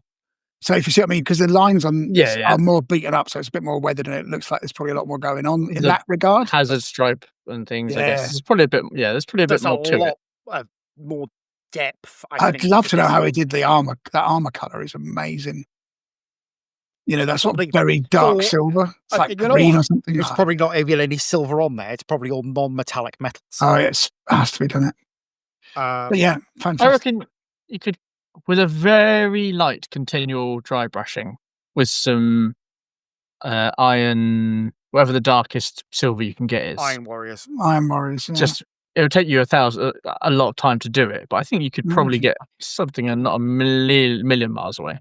Or Vallejo do a metallic black as well. Do they? I haven't seen it for an airbrush. It's an airbrush paint. Death Metal as well from Army Painter. Okay. Yeah. That's quite a good one. I wouldn't even attempt to try this. I just know I couldn't do it. But anyway, they are fabulous models. It's absolutely incredible. We do have, of course, a couple of other entrants, I think, here. Who's in because we're here now. Scale. So, the Age of Sigmar one, the second place for the large miniature war machine. Basically, scroll up a fraction. What am I looking at? Gold even. It's a weird. It's Age the of Sigmar war machine. Yeah. So I like the Zinch Demon's pretty cool, but whatever that thing is, it's sloping down with the not Necron, Nurgle thing. Oh, what is that? I know the rider because he's probably one of the best models I've seen in Age of Sigmar's range. But yeah, that is. Just gonna whack it in the old. That is beautiful. Yeah, go to the website, have a look. It's great. We'll put the links in the thing. I've got the large scale the epic scale bronze winner here, Duan Henglong again. Again, yeah, two. Two. Well, I didn't know if he got bronze and a silver. Yeah, bronze and a silver, but sorry, bronze and a gold, wasn't it? Yeah, bronze and a gold. Yes. Yeah, he won. Yeah, but this is the war. I've not seen a War Master Titan in person. In the epic model, but oh my word, I've seen the Contemptor, the epic Contemptor, and that's massive. That model is. Yeah, I mean, I can see. Yeah, exactly. I mean, you can see how it's just enormous. I didn't know there was a Titan, War Master Titan. Yeah, but only there is a. I thought it was a knight. Titanicus. No. Oh, okay. Only that was there's one in the next room. Okay. Yeah, but I can't remember if you could get it with. Because it's like, I don't know if you could get it all close combat or all shooty. Yeah, I think there's one. I think it's sort of like two different types. It comes in two different boxes, I think. Yeah. Okay. Yeah, that is just absolutely incredible. And then finally, James Tarrow, a nice diorama of some Warhound Titans. I think this was absolutely amazing. Right, where are we? Also, there's a Sanguinius model in the diorama section as well. Oh, did I? LK, bronze middle diorama. Sanguinius doing his full St. Michael slaying the demons. I do like Golden Demon because it does make me think. Why do I bother? I'm never going to be. Yes, exactly. all it is demotivation. All it is. I think when I've looked at that image, I thought it was a Age of Sigmar model. Sorry. No, that's your boy. But yeah, so we've got the bronze there for James Tarrow with the epic scale with the 3 Warhounds. I mean, they look great. Yeah, and then I'll do the and I'll bring over the Sanguinius here. But I mean, that is I think like you said, because every time I finish a model, I'm like, that's the Golden Demon safe from me for another year. Pretty much is my way of looking at it. I think, I like this. I'm just gonna whack this one in the old WhatsApp very quick. So the Jonathan DeVos in the Jewel section, where it's a Space Marine, a Black Templar, by the look of it, shoving his sword into a big multicolored gribbly thing is the best way I can describe it.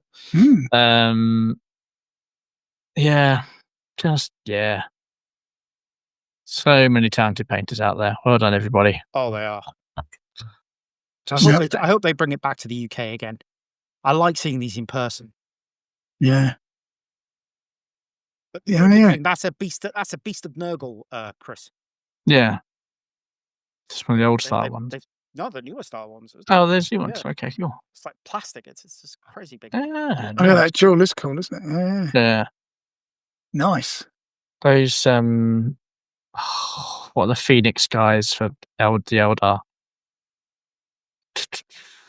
They're in the 40k unit or kill team. They look absolutely dazzling. They look full on anime. Well, this could be about 4 hours of the show, just us describing. I was just looking at who actually won the Slayer sword for it. My God. Also, have a look at the Dreadnought that is in the 40k large miniature of it. Yeah, it's lovely, isn't it? The Ultramarines Dreadnought is absolutely gorgeous. Yeah. How can we do this? I don't know. Anyway. Incredible stuff. I don't have a clue. They must do some sort of deal with. Okay. All right. Moving on. FAQ. I don't know what to make of this. It didn't do much, did it? Doesn't it have the world's most pointless question, if I remember correctly? Yes. And what's an enemy? What is an enemy? I just honestly, I do want to ask, who on earth asked that question? I mean, get a grip, everybody. Come on. What's an enemy unit? The one on the other side of the table controlled by the other player. Oh, and then there was someone in Crusade and Heresy trying to use the whole thing of, you can only hit an enemy unit, so you get a victory point from doing a door or whatever, some stupid thing they think they loophole they unlocked with the Zone Mortalis door rules. And that it's just Yeah. I mean, to be fair, if you're an What do player, friendly and enemy refer to? Yeah. I mean, there were so many questions they could have answered and chose to answer. useful ones as well. Yeah. Like, give us a flipping thing about terrain.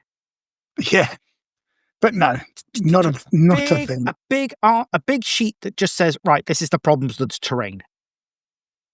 And that would have really, really, really helped, because I think that's what's confusing most people, to be quite frank. Is the what is happening, what are the terrain rules, what do you intend, what did you wanted it to be? Okay, cool. Right, so that didn't really answer very much. It's annoying. Yeah. Okay. Back to Chris. Sorry, I was actually just reading one of the things in the review about Vanguard. Right. We were right, by the way, on that. That's only if they're headless or can't score the objective in the first place. Yeah. Well, it's just the thing of are victory points gained due to the Vanguard X special rule if an attack which targets the unit that is controlling or contesting the objective causes all models within 3 inches of that objective from the targeted unit to be removed as casualties, but does not cause the last model from that unit to be removed as a casualty. No, it doesn't. Yeah, right. I thought that was. How are you? Yeah. Oh, okay. If you kill everyone in the squad, surely you get the Vanguard. You do it in initiative. Yeah. So how would you? I don't know how you would. I don't quite know how you could do that, to be honest with you. Yeah. I guess maybe because you might have, if it's a big squad, you might not have them all within 3 of the objective, right? So if you kill everything that's up to 3, but then there's still things left over that are not away from 3. So I mean, does that count for Vanguard? Maybe. Maybe. Anyway. Yeah. So we got So this was Did this cause some controversial on our Facebook page? You've missed one. So how have I? Yes. What? We got the rules for Zone Mortalis. Oh, who cares about them? You're not like the Zone Mortalis rules. I read them, to be fair. No, fair enough. I think it's interesting because the only units that are banned from Zone Mortalis are flyers. I'm serious. I mean, bring the Fellblade in. Bring the Fellblade down the doors. Basically, you can bring the Fellblade in, but if you can't place it down, and you won't be able to move it. I'd like to see a Fellblade get around some of those corners. If I'm honest with you, they've got it's an interesting rule pack. It's they've given it a bit more thought, I think, than the last edition.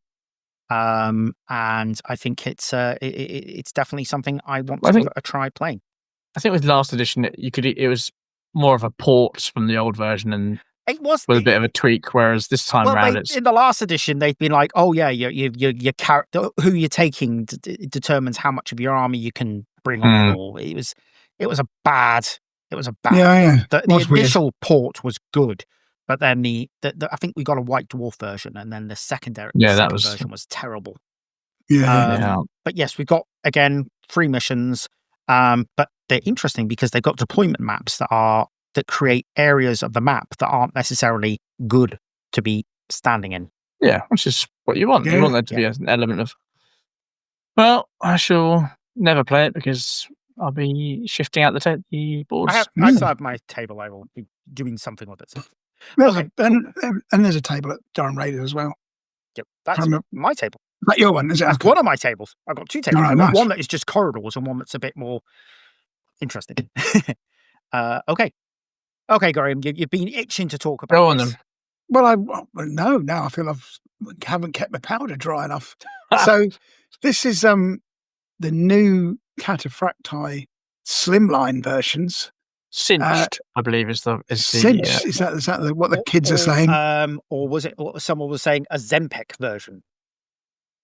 No idea what the hell that means. Oh, Ozempic. You mean the drug? Ozempic. Well, yeah, it's an injection that all the celebrities. Oh yeah, I know what that is. The diabetes injection that people take to reduce weight. Yes. So here's the thing. So we put this up fairly innocuously, I must say, on the Facebook page. And for some bizarre reason, we became Crusade and Heresy. And we had, mate, how many people did we get on this? Must have been 100, if not more, maybe 300 or something crazy. We had we had loads of people on this, and it's still going on to this day, basically moaning about this. So it just goes to show us that the algorithm's only allocated to bad news. But yeah, there was a lot of controversy around this one. And a lot of people were, wading in saying that they didn't like them. So I don't know. What's your thoughts? I don't hate them. It doesn't bother me enough to. If this is the version that they brought out the first time round, I'd have been like, yeah, cool, whatever. But I think the current version is superior to this one. And I think it's simply because they've got the bulk. So just give you some context, right? The 3 posts prior to this one that we put on the Facebook page got a maximum of 2 likes each, right? This one, 252 likes and 114 comments, which is big for us.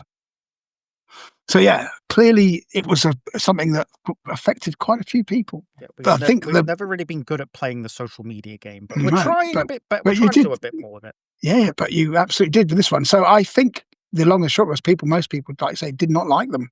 Seemed to be the general feedback. They don't have the chunk of the original resin ones, certainly, which were chunky little boys that you looked at them and you thought, yeah, that's going to be hard for me to, it represents what it represents, if that makes sense. Yeah.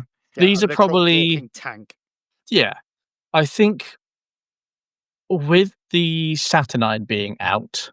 Yes, they've kind of taken that, haven't they? I think they probably looked at them and went, we probably don't want to have we want more of a middle ground between the Tartarus and the Saturnine. Yeah. Which is what these should be. But I think it's just that thing of they're just a bit too lithe, I suppose. I mean, they are taller as well, aren't they? There's a bit of scale creep. Yeah, it's always classic scale creep. I think that a lot of people say they've just they've just made the waist bigger. They just made the waist taller, but not bolted out any. Yeah, I see what you mean. I don't hate it. I'm not going to buy them over the Carat-ay that I've already got to build. No.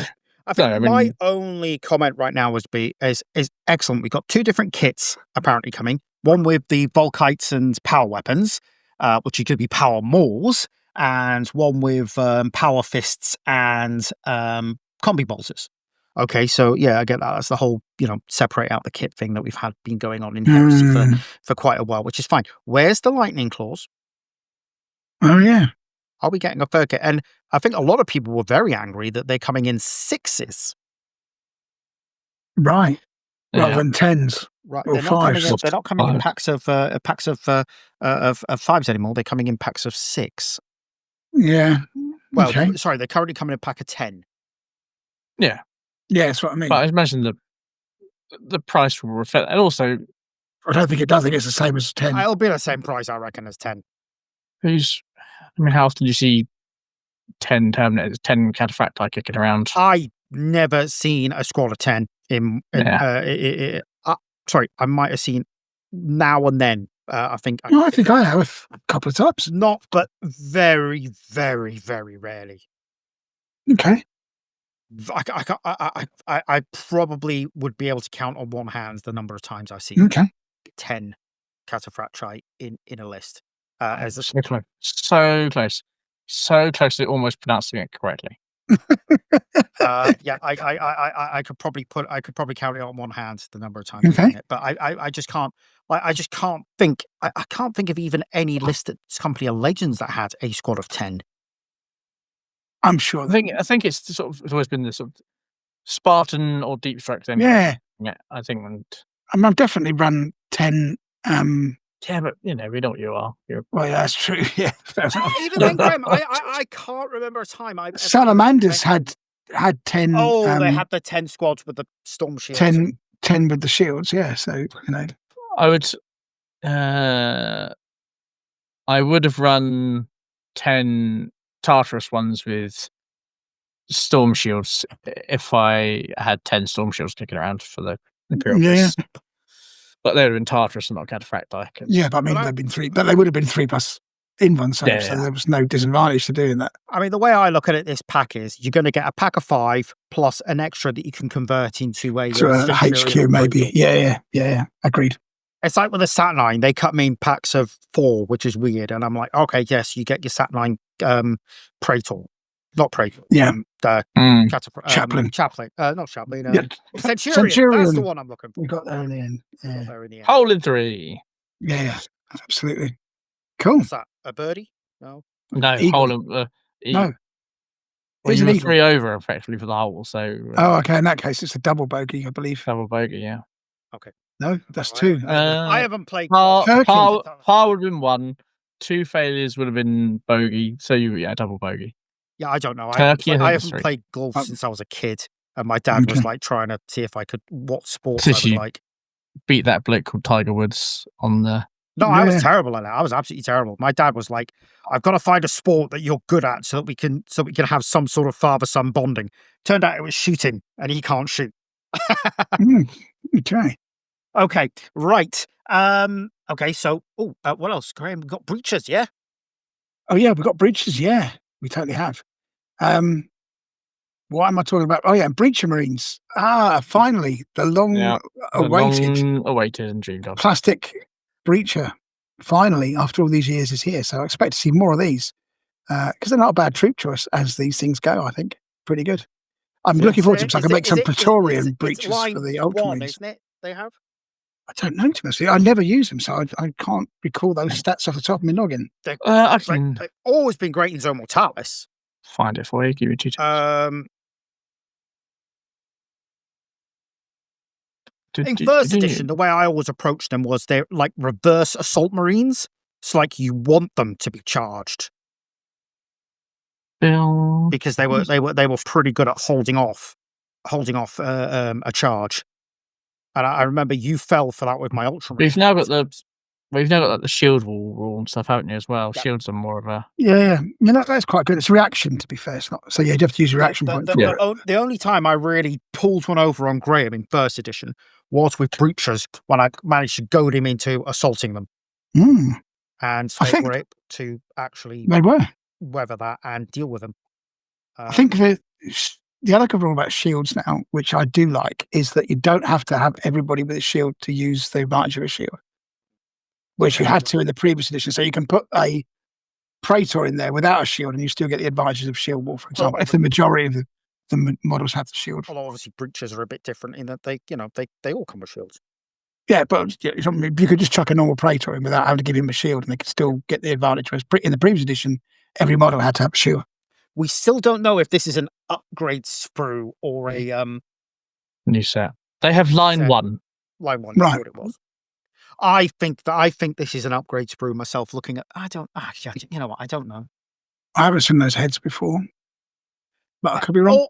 If it's an upgrade sprue, literally all you're getting out of that, all you're taking away is all you're using from the main sprue is the body. Because that head's that bare head's new, the helmets are new, the weapons because of the position of the arm and the fact they don't have the arm holding it. That's all new. Yeah, true enough. And all I can obviously you've got special weapons there because you can take the graviton or the las cutter. And then the helmet crest, is that? No, that's the no, that's the command upgrade sprue one. It is, yeah. And obviously you've got the Vexelia and the thing, they're both command. So backpacks and body, that's literally it. And I think that sounds like it sounds like a massive waste of plastic. I think I'd rather them come as a new kit, but let's see what happens. Yeah, very good. But they're coming in a special box set. Siege Assault Battle Group. Yeah, Siege Assault Battle Group, which contains 10 breaches, 12. I want to say, is it 12? No, it's 12 Terminators, 10 breaches, and the melee Leviathan Dreadnought. All right, that's not bad. How much that'll be? Probably 150 quid, I expect. If you base it on the battle forces that have just come out, 155. Okay. If we assume it's priced at the same squad as those battle forces that came out this Christmas. I managed to get my Krieg one, so I was very happy with that. Okay, cool. It's only That's the basis for militia. it's only the breaches are really wanting that, so hopefully they'll come out. Oh, I can't imagine it'll be more than a month or two before we get individual breaches, but Mark 3 as well, which is nice. Because there's no point to the Leviathan close combat dreadnought now, I don't think. Because I don't think you get 2 attacks for 2 weapons. no, but 2 different close combat weapons are meant for 2 different jobs, I think, with the Leviathan. So, But I mean, why would you need the other one? I mean, they're both got slightly different jobs, is what I mean. I think the claw is better at taking out infantry, and I think the drill is better at taking out vehicles. The But siege that might claws, be me misreading it. siege claws, +1 attack, +2 strength, AP2, damage 3. Is that 2 siege claws? That's just a siege claw. Paired Leviathan siege claw. No, yeah, that's just paired Leviathan siege claws. Yeah. So that's just a normal siege claw, singularly. So singularly, you get +1 attack. Yeah. That can't be. What about the siege drill? No, sorry, you're right, Graham. Yeah, you get an extra attack having 2 of them. Oh, okay. So I'm talking nonsense. But what about the siege drill? What's that do? The siege drill. That's a good point. Actually, did I have a? So siege drill is -2 initiative. Mm-hmm. Yeah. You don't get an extra attack for having 2 of them. Mm-hmm. Yep. You do get +4 to your strength. Mm-hmm. They are AP2, they are damage 4, and they are armor bane. Right. Okay. So armor bane basically means that if it's a glancing hit, it's a penetrating hit. So, but I suppose each one does 4 damage, and it's got how many attacks? 4. The Leviathan has attacks, 4 attacks. Yeah. So I suppose, if you hit something, you could tear it to bits, but If you hit with all 4, 16 damage. But what do the siege claws do again? Damage-wise? Siege claws. Yeah. 3 damage, AP2 +2. And you're doing that normal initiative, whereas with the siege drill, it's always -2 initiative. Yeah. And you've got initiative 4. Gotcha. So I suppose having both would probably give you that advantage, but you wouldn't get the extra attack. So it should be 4 attacks. But yeah, I don't know whether I don't know whether I would just have 1 close combat weapon and have a gun, to be honest, like the melter. Because the melter could probably do the same amount of damage to a vehicle as the So the cyclonic melter lance. Yeah. 3 shots. Yep. Strength 8, AP2, damage 3. Melter and heavy. What's the melter range? 9? 8. Make melters, they melter 8. Yeah. Yeah. So you got within 8 because that then does double damage. So that's 6 with each shot. So yeah. But they both have the melter, don't they? So. No, the siege drills just has armor bane. They have them in the melter. They have melter guns in the fist. Oh, but the melter lance is a different. Yeah. Yeah. See, it's a hard one because I really want to get that. I really want to have the melter. I really want to have one of the ranged weapons as well as. I would take the melter lance and probably the siege claws. Yeah, I was thinking the siege claw. It doesn't do as much damage, but it's an initiative, so that's a much of a problem because you're gonna. Yeah, I like the look of a drill, so I'd probably go melter lance and drill. And you're still gonna kill a Terminator as well with the siege claw. You are. You absolutely are. It's 4 damage, so it's gonna 3 damage, but yeah, still gonna. The claw, sorry, is 3. The drills are 4. Okay, cool. All right, let's go. Next is Mr. B. Skitarii are coming to 30k at last, but that's not the Skitarii I like. Do you know what? This year, actually, I was thinking about this. In the book Titanicus, the one by Dan Abnett. Yes. They're described as almost insect-like, and these look almost insect-like. They are grasshoppers. That's what these are. Yeah. And I think so. So in my mind, they're more Skitarii than they when I read that book. This is what I kind of imagined. So I think they're more like the narrative than I remember than the ones that they put in. See, I think that Skitarii, in my mind, they've always ever been. I think they've always been sort of very individualistic, so they don't necessarily all look the same. If that makes sense. Okay. But yeah, these are interesting. I don't think I imagine them to be raggedy cloaked, though. Yeah, I think I imagined them to be quite pristine in that regard. I didn't imagine them to be that did rough and ready. I was expecting more. What's the word I'm looking for? More. I think I'm more organized, but yeah, they're interesting. But they're getting a new box set as well, which will be coming across with their Battle Pilgrim Marshal, who's sort of like their HQ, and a Voltarax. And it seems that the Skitarii are going to be sort of separate from the Mechanicum. Yep, makes sense. So because they're kind of Titan Legion, really, aren't they? No, that's Secutarii. Ah, the Secutarii, but Skitarii are Mechanicum troops, and Secutarii are type. Okay. But they're sort of going to be a separate force, and they sort of talk about how they have slightly different rules for ally taking with the new book, Skitarii, the Steel Hand of Mars, which. And the box set also includes the plastic Voltarax. So, right. I think Graham's going to be happy with that. You liked the Voltarax, didn't you, back in the day?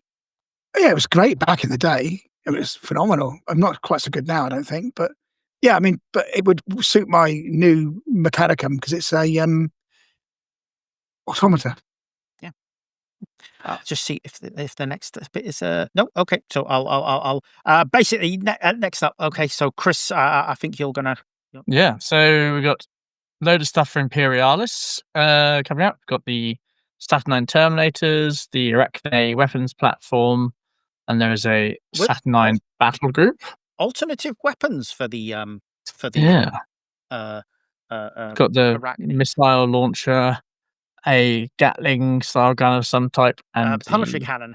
Punisher cannon. So that's super cool. You've got new super heavies, the Falchion coming on. Fellblade. Fellblade, Glaive. And a new flamethrower tank for the Space Marines. Dun, dun, dun. Does it have a name? The flamethrower tank. Oh, sorry. Ascalon. Yeah. Ascalon, which that's a Titan-sized Ascalon Inferno gun. Let's get that on the screen there. Some new mini heavy, super heavy tank with a new box sets. We've got Legion of Astartes Combined Arms Battle Group, a Solar Ox Battle Group, and a new Journal Strategia, The Ruin of the Salamanders. I'm honestly surprised that these two battle groups aren't out yet. I thought they would be a Christmas box set, but yeah, it's a perfect time, isn't it? Yeah, because I'd buy that Solar Auxilium one. I'd just grab that because that's pretty decent. Because I've just started Solar Auxilia, so Allegiance Superior. I just bought a box, and it's annoying because I've got the box, and it's like you can't take everything that's in the box in the same army. I've learned that, and I'm like, that's annoying. That is annoying. It's not. It can't form a list because your allies are limited. I think it's 30%. No, okay. So you can't. You've got two forces in there. Fair enough. I really like a lot of Auxilia. But yeah, it's a nice little force there. Although to be fair, the combat forces are pretty good as well. So gotcha. Cool. Okay. So next out the bag is the 12 Days of Christmas. No, the 12 key Horus Heresy books are being republished with new covers in a hardback collection referred to as the Horus Heresy Saga. I'm guessing that's supposed to be, or Sage. Maybe it is Saga. Did I say it wrong? Yep. And consists of Horus Rising, of course, False Gods by Graham McNeil, Horus Rising by Dan Abnett, Galaxy in Flames by Ben Counter, The Flight of the Eisenstein by James Swallow, great book, Fulgrim by Graham McNeil, The First Heretic, another great book by ADB, Aaron Dembski Bowden, Prospero Burns, another great one by Dan Abnett, and one of my personal faves, No Fear by Dan Abnett as well. Betrayer by Aaron Dembski Bowden, Praetorian, which I've never read, Praetorian of Dawn by John French, The Master of Mankind, which I think I've read by Aaron Dembski Bowden again, and Slaves to Darkness by John French. I think even I've read some of these. Any big ones that are missing, do you think? I would say Thousand Suns. Christ. Yeah, it's weird that they've got Prospero Burns and not Thousand Suns. Yeah, they really do work together. Thousand Suns is a better book, I think. But well, you would say that, wouldn't you? I would say that because it put me off Space Wars for life. I'm just trying to think now of all the books. There's like 60. Yeah. Vengeful Spirit, I would have thought would have been a. Let's have a quick look through the list. Vengeful Spirit for me screams out as a one that's missing. Yeah. Not Angel Exterminator, so I can get in the bin. Not a fan. It's all right. Pharos? No, not really. Apart from setting up the invasion by some Gribblies in the future, that doesn't. Nemesis is all right, but I'm not sure if it's like essential. Yeah. Yeah, I'd be intrigued to see how they came up with the list. I'm guessing it's the ones that are most in demand from people who want the hardbacks, because hardbacks aren't printed at the minute. So no. Master of Mankind, absolutely cracker of a book. Oh yeah. Scars is a pretty good one. I would have considered Scars, but I suppose it's the thing of is it a good book, or does it have a narrative point that you cannot miss, if that makes sense? Yeah, because I mean they've missed off the entirety of the Raven Guard, the entirety of the Dark Angels, all of the Imperium Secundus. No Fear. That's got Imperium Secundus. Not really. It's the start of it, but it's not really. It doesn't. I mean, it leaves off basically. Yeah. Planets and bug it up.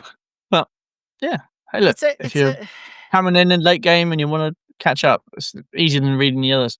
Yeah, I mean, and I suppose they've missed out all the compilations, but that's a bit difficult because they're very what's the word I'm looking for? Needless. Variable. Yeah, that's a good way of putting it. Okay, I'll go with needless. It's like, no, there's a lot of great stories in there. Yeah. But I think some of them are. What's the one that's got after the Shea? Tales of Heresy, I think. That's a really good one. Also, if you read that, you're never going to read the Lightning Tower, and you haven't really read a Heresy book unless you've and the Dark King. And the Dark King, unless you've read those two stories. I haven't. Well, there you are. They are actually both really, really good stories. They're really good stories. They're both sort of Dawn focused, but they're good. Yeah. Okay. Right. So what's up next, Mr. B? Up next, there's a big competition to win a big pile of stuff. They sort of got this picture from an old White Dwarf one. They're like, win all of this stuff. And then they're like, hey, you can win all of this stuff. I mean, it's definitely a smaller pile. But what they were giving out originally? Yeah. Is it it's so lovely. I mean, imagine winning all of that. I mean, who won this? Did they ever actually give it out? It's still open. You can enter it. No, the original one. The original one. I don't know. I mean, you've got Titan Legion there, you've got Space Marine, great games. Magic, Epic, Warhammer Quest. A second edition starter set. Oh, Talisman. Yeah. Oh, yeah. Just went down there. Bloody hell. My word. Look at that. Well, imagine what a haul that would be. That would be magnificent. We have until tomorrow. Definitely. To absolute tomorrow. Enter now. Yeah, that is an absolutely shocking comparison. I mean, the new stuff. The new one is all right. I mean, you've got the new Warhammer Quest. You've got a few combat patrols in it. A Sarastas Knight, Fulgrim, a Blood Bowl Ball, Nageth. You got Saturnine there. A few more combat patrols. It's very 40k focused. There's not a lot of Hellsmith Hashut. A Space Marine Codex, I think there, Legions Imperialis. It's very 40k focused. Ursula, the Master of Delusion, sorry. Yeah, there's a few bits and pieces on the floor as well. So yeah, I mean, okay, fair enough. I was probably being overly harsh. But yeah, very cool. And you get a hoodie that looks like a Zerg or whatever they're called. It's a Squig. Squig, that's what I meant. Yeah. But still, the original one looks cooler. They couldn't give away the bloody Space Marine helmet from what's it called again? The Space Marine 2. Yeah. But you got a bunch of the action figures. Yeah. Okay, cool. It's not a nice little prize there. I won't win it, obviously. Yeah. But someone will. That's cool. Okay, cool. Yeah, I think I've actually already entered this, I think, but I'm going to do it just to be on the safe side. Yeah. Armies on Parade happened, which is different to Golden Demon. Yep. James Tarrow, though, conquering all with his Titan collection, which is delightful. Isn't this one of the ones from the Golden Demon that he won? Yeah. He won the Golden Demon with one of these.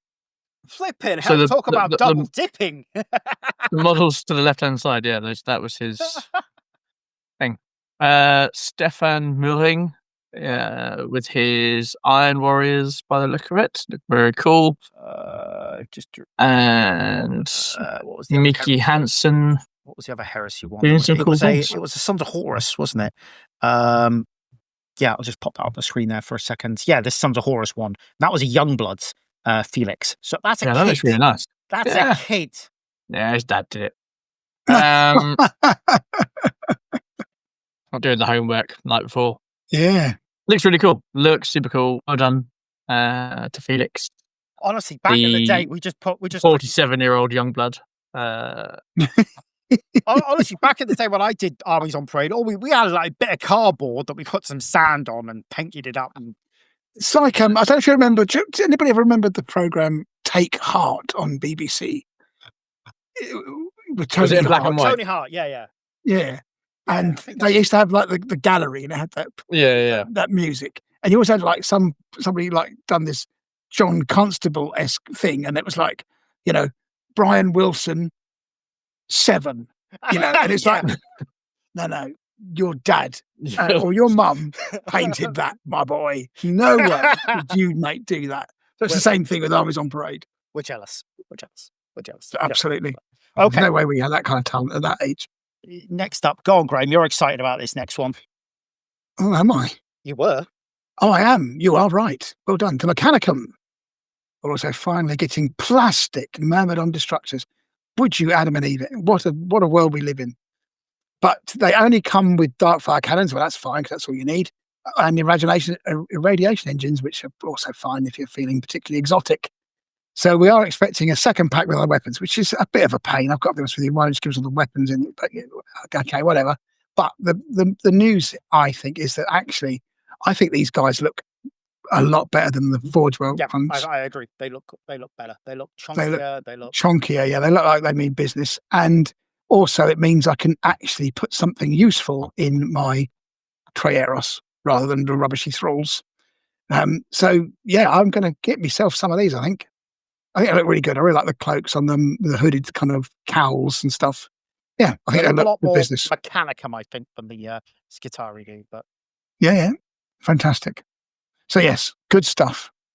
Looking forward to those. We'll get some. And finally, yeah, it was. This was an interesting one that I didn't expect to happen. But the guys who make Vampire Survivors have teamed up with Warhammer to make Warhammer Survivors. It's 40k in AOS, but it's just basically the same thing, just themed Warhammer. Yeah, and Vampire Survivors was okay. Want to back? Well, it's a great game to play. I don't know if you've ever played it.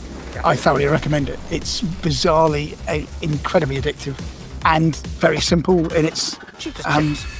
It is when you first play, like, what is this nonsense? Why are people raving about it? And I played a lot of it, actually. I couldn't quite work out what the end goal was, and I don't think I ever unlocked everything, but it's a great, great fun game.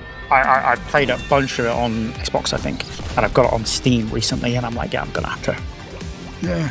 So, yeah, good game to play. I enjoyed Vampire Survivors. I guess it's just the same game, but with Warhammer characters rather than... Yeah, basically. But it's great. A great idea. Sorry, the cat is trying to... get in on the action. On the action. What? No, he wants his... Ow. He's attacking my hand. Because he wants snacks. He wants snacks. That's what he... Yeah. I have to keep him fossated. Don't leave them next to the desk, would be the... Yeah. I don't leave them next to the desk. They're in a drawer. A locked drawer. But he knows. He knows they're there. They have the association of location and person. Yeah. You're happy now. It's an absolute pain in the bum. Okay. So that's that. That's State of the Union. So State of the Union. Straight into a list challenge. Let's do it. Because there's a lot of...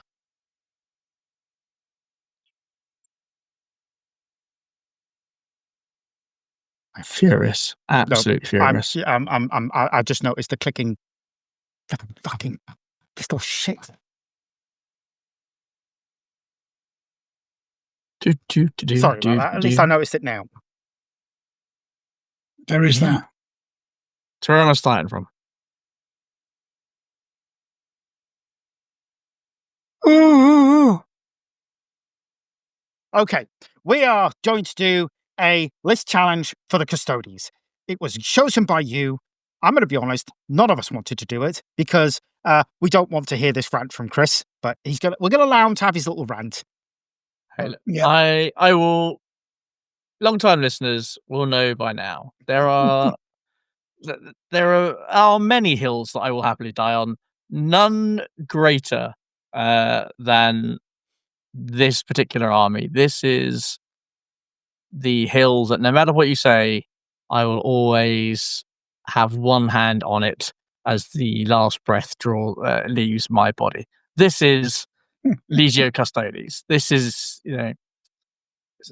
this is my army. I love the Blood Angels. I love the Imperial Fists. Above all of them, there has always been the Custodian Guard. Yeah, I think you have put so much love into this armor. I loved the idea of them before they were even realized in miniature form.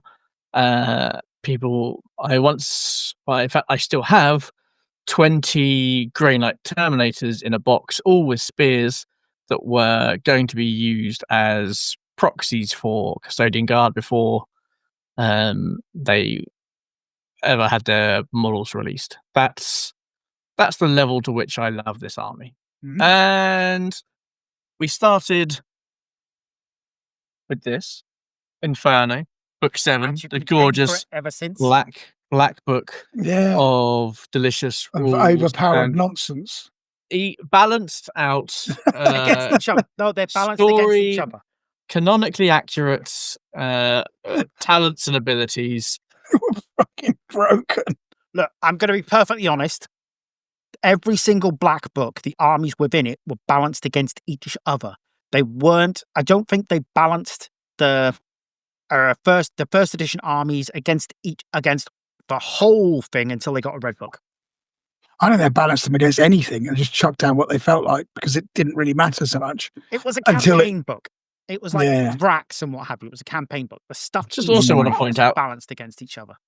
That was the picture of Valdor. That is not a guy that rolls around with half a creature on his shoulder blade. just putting that out. Just put it out there. Just putting it out there. Fair enough. So we started there. We got a PDF after that to adjust things. We then got a further list in another book after that to further adjust things. And then we got second edition where we got some changes again. And then we got third edition where we're currently residing with our PDF of not a lot of choices in terms of weapons and utility. I mean, yeah, I'm not going to go the full rant because I feel I've done it many times, but it's like the Custodes are a stone or a rock, and there is a slight dripping of water that just erodes and erodes and erodes what they do continuously. They've never come out of a rules change better than when they started, really, I don't think. Okay, I'm with you. Yeah. There'll be people going, "No, you're wrong," and I'm just, there are some things that were changed that made certain units, but I don't think the whole army as a whole has come out better than than it was the time before. Units have not benefited greatly in ways, and they're not the only Sister Silence, again, Talons of the Emperor, devastated as an army currently with 4 units, 1 troop choice, 2 HQs, and a transport. And I know we know why, because GW only concern is, does it have a model? If it doesn't have a model, we're not going to write rules for it. Yeah, and that has been the problem up until this point, where the rules team have written rules for units and models, and then the models side of that team element has not come to fruition. There's, however many Scissor Silence units just been thrown to the dust because they never had any model support. It's like the snap, isn't it?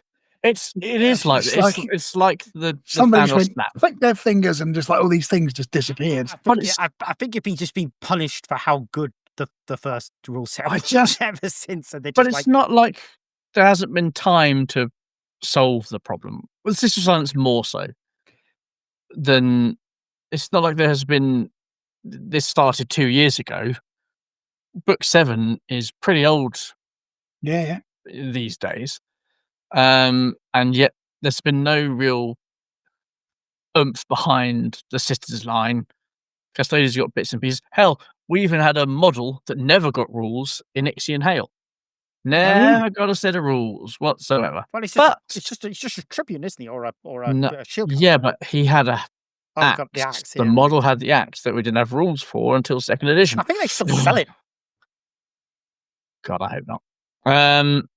No, I'm convinced they still sell him in. So here we are.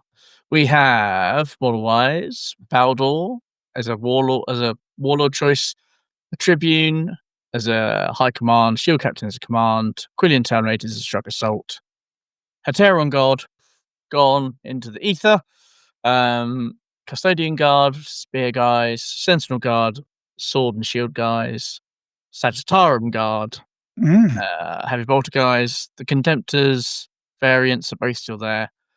Eltel, not quite the hero that he once was, but is still doing a job, still hanging in there. Yeah, he's not a slouch.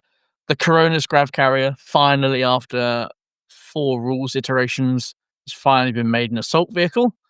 We never thought I honestly thought I'd never see the day. That has made it a lot more useful now, though. I genuinely think it's made it better. It hasn't made it a lot more useful, Mr. B. It's made it useful. Well, yeah. But bear in mind, in this edition, you could have charged out of it if it wasn't an assault vehicle. Yes, but now anyway, you get yourself.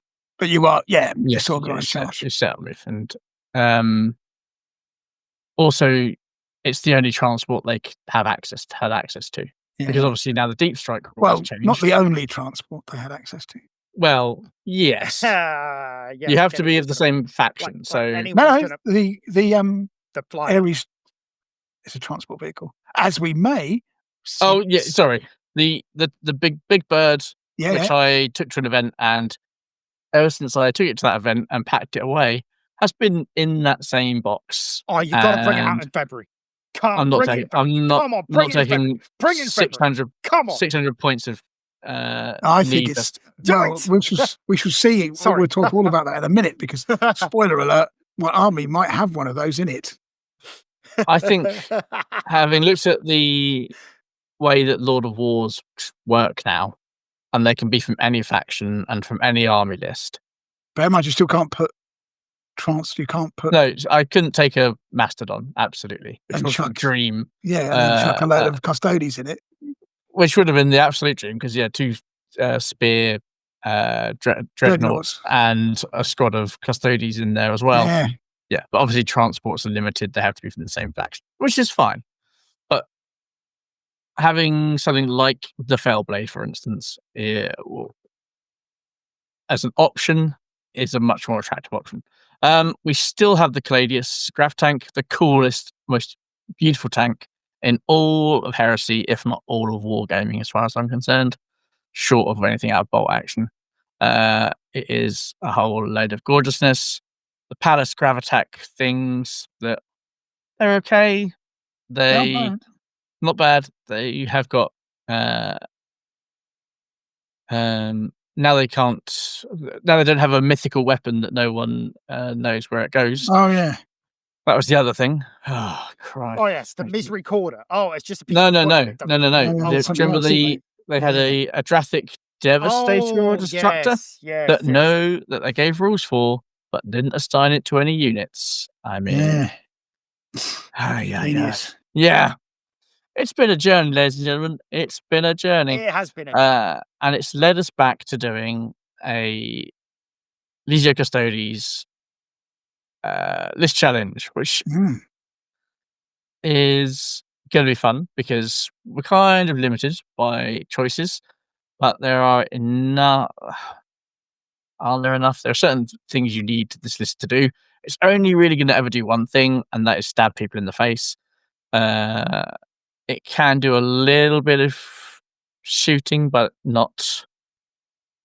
It's not going to pump out the same number of shots as the squishy humans in power armor will do, because they're not the same as us, nowhere near. Well, let's get into it, shall we? Let's see what people have got up their sleeves. How about me and Graham go first, and then you judge? No, it's not. Should I get mine out? As in not judge. I mean, you sort of sit there judging us quietly for how. Oh, that's all I've done since this recording started. I was going to say, that's my default balance. Yeah, default position. Sit and judge. I'm like one of your cats. Yes. Yeah. Who earlier disrupted this recording session by jumping on the freaking keyboard and pressing pause on the recording. So Chris had a major rant. Yeah, that's it. You got the toned down version this time round. Toned down. Much less. Less swearing. Less swearing. Much less swearing. One that can go out to we're definitely not going to get questioned by terrorism, please, again. No, absolutely. Okay, I'll do my list first, get it out of the way. Okay, Graham's list. So, lists, Graham. Oh, sorry. I had thingamajiggy upgraded earlier on today, and some of the things are broken, but it'll take me like 2 seconds to bring up Graham's list. Oh, no, it did not bring it up.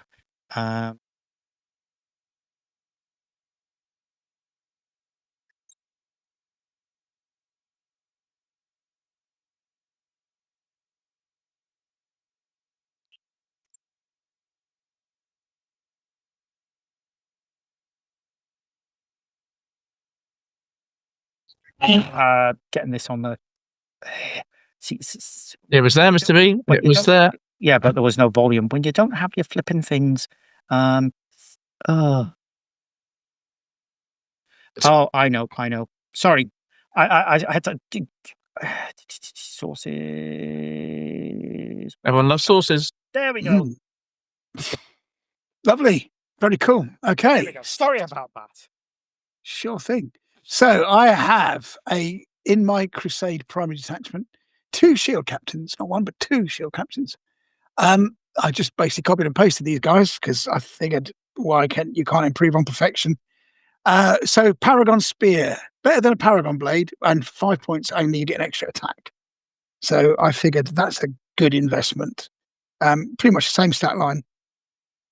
But yeah, great little thing. And also because it gives you a ranged attack of 18 inches, which is AP3, which is also super useful. So Yeah, I think Paragon Spear, way to go with those guys. Good stat line on the shield captains as well. So- 180 points, not bad. Here's the thing with the spears.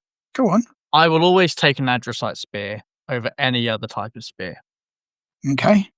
Because the Adrosite spear, now especially, strength 5, AP 2, damage 2, rending 6+.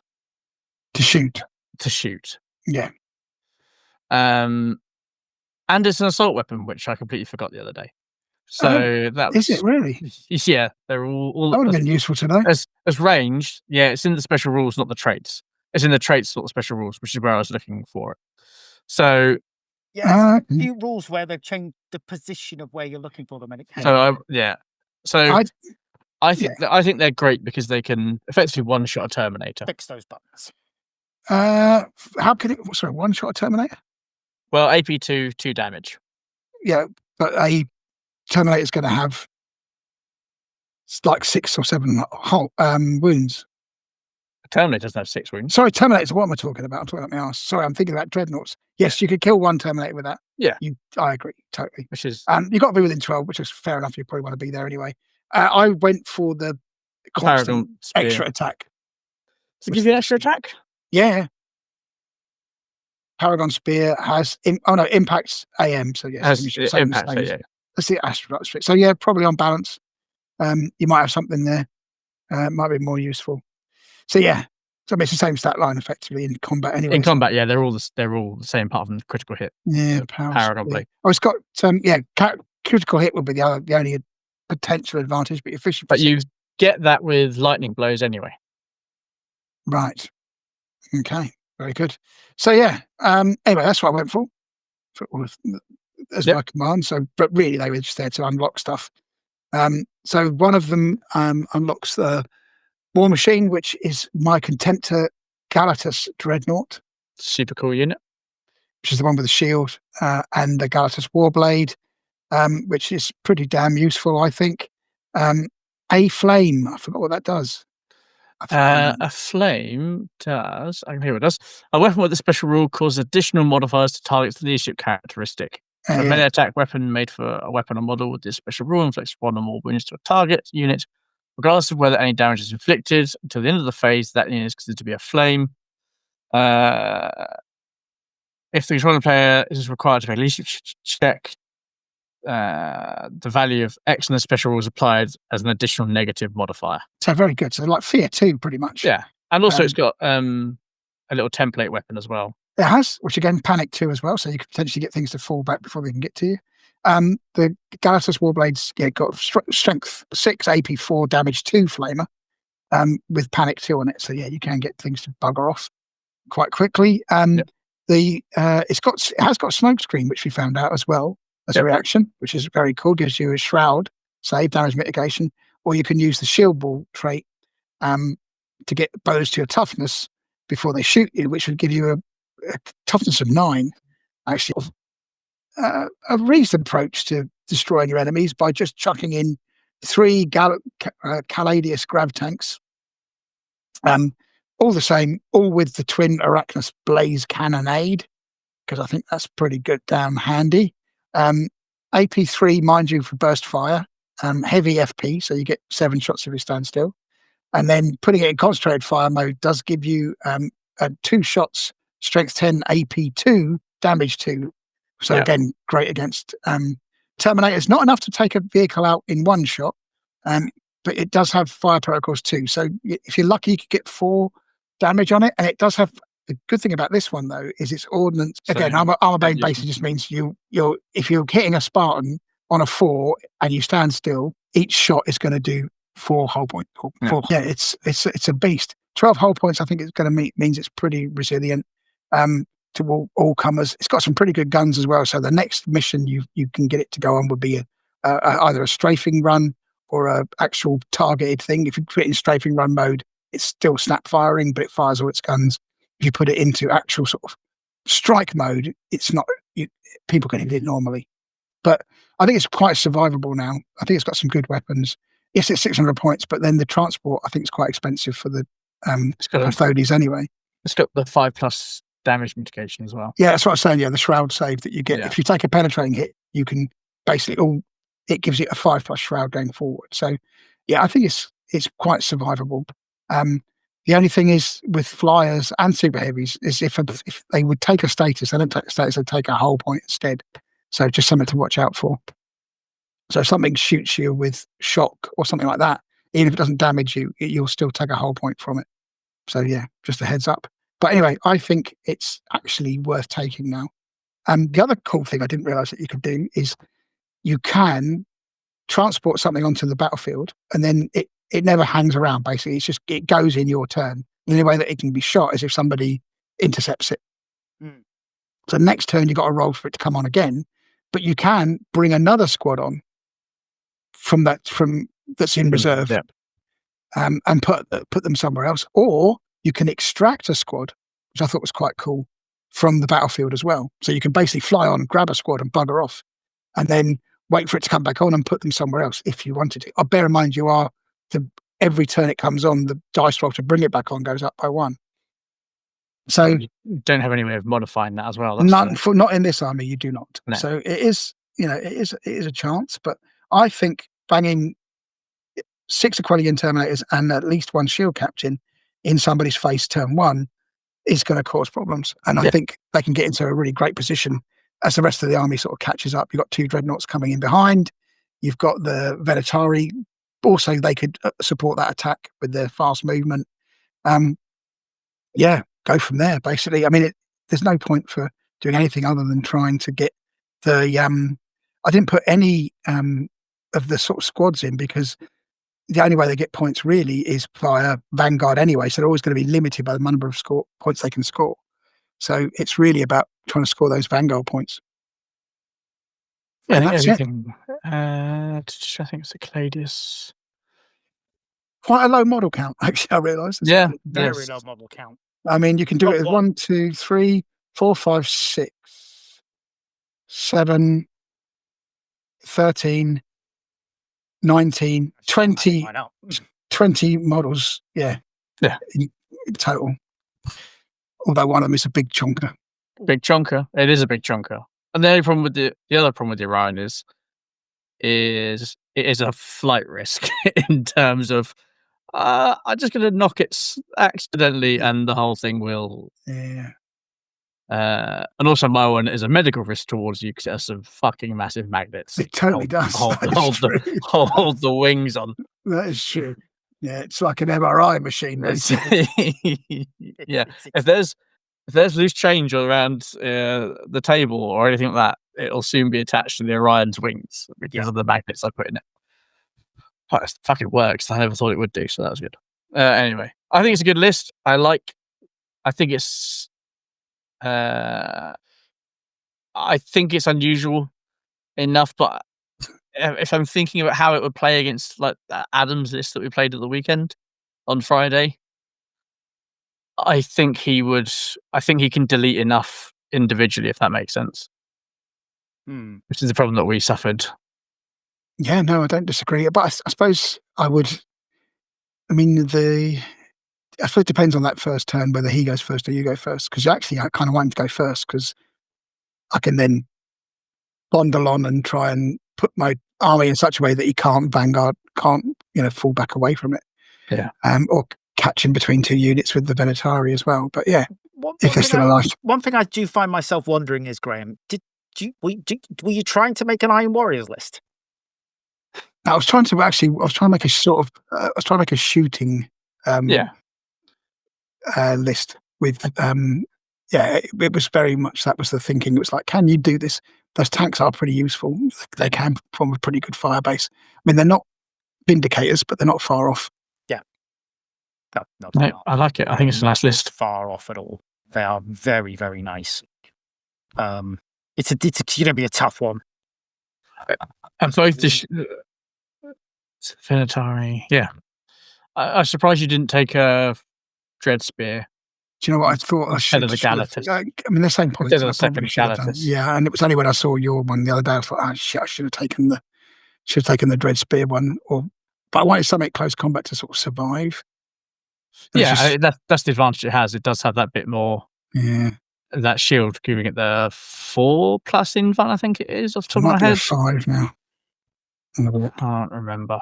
But just because the Dread Spear has the Strength 10. the las in it, yeah. And also the thing's just an absolute beast in combat. Yeah. But no, I like it because it's unusual. There's low model count, which is always a fun thing to see. Mm. Yeah. And I like it a lot. It's a tough one, but it'll be fun. Yep. Do you go next with Spear? I'll go next. I'll get it out of the way. Sure. Yeah. Just give me a second to lists and there we go. Should be yours on. Also, your list was exactly 3,000 points. So, not a point wasted. There we go. Chris's list is up. There we go. So here we go. 2 shield captains again. Ignore the Presidium shield on the second shield captain. He doesn't have it. So yeah, both with Adrosite spears. The prime one is a Paragon of Battle because I haven't taken a Tribune, but I want that slight boost in one person. Yeah.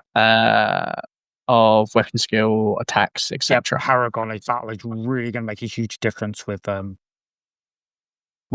Custodes, I think. Yeah. I have taken 3 Custodian Guard Sodalities because spears are my thing. I love spears in this army. The more spears I can get in, the happier I'll always be. That's what I'm all about.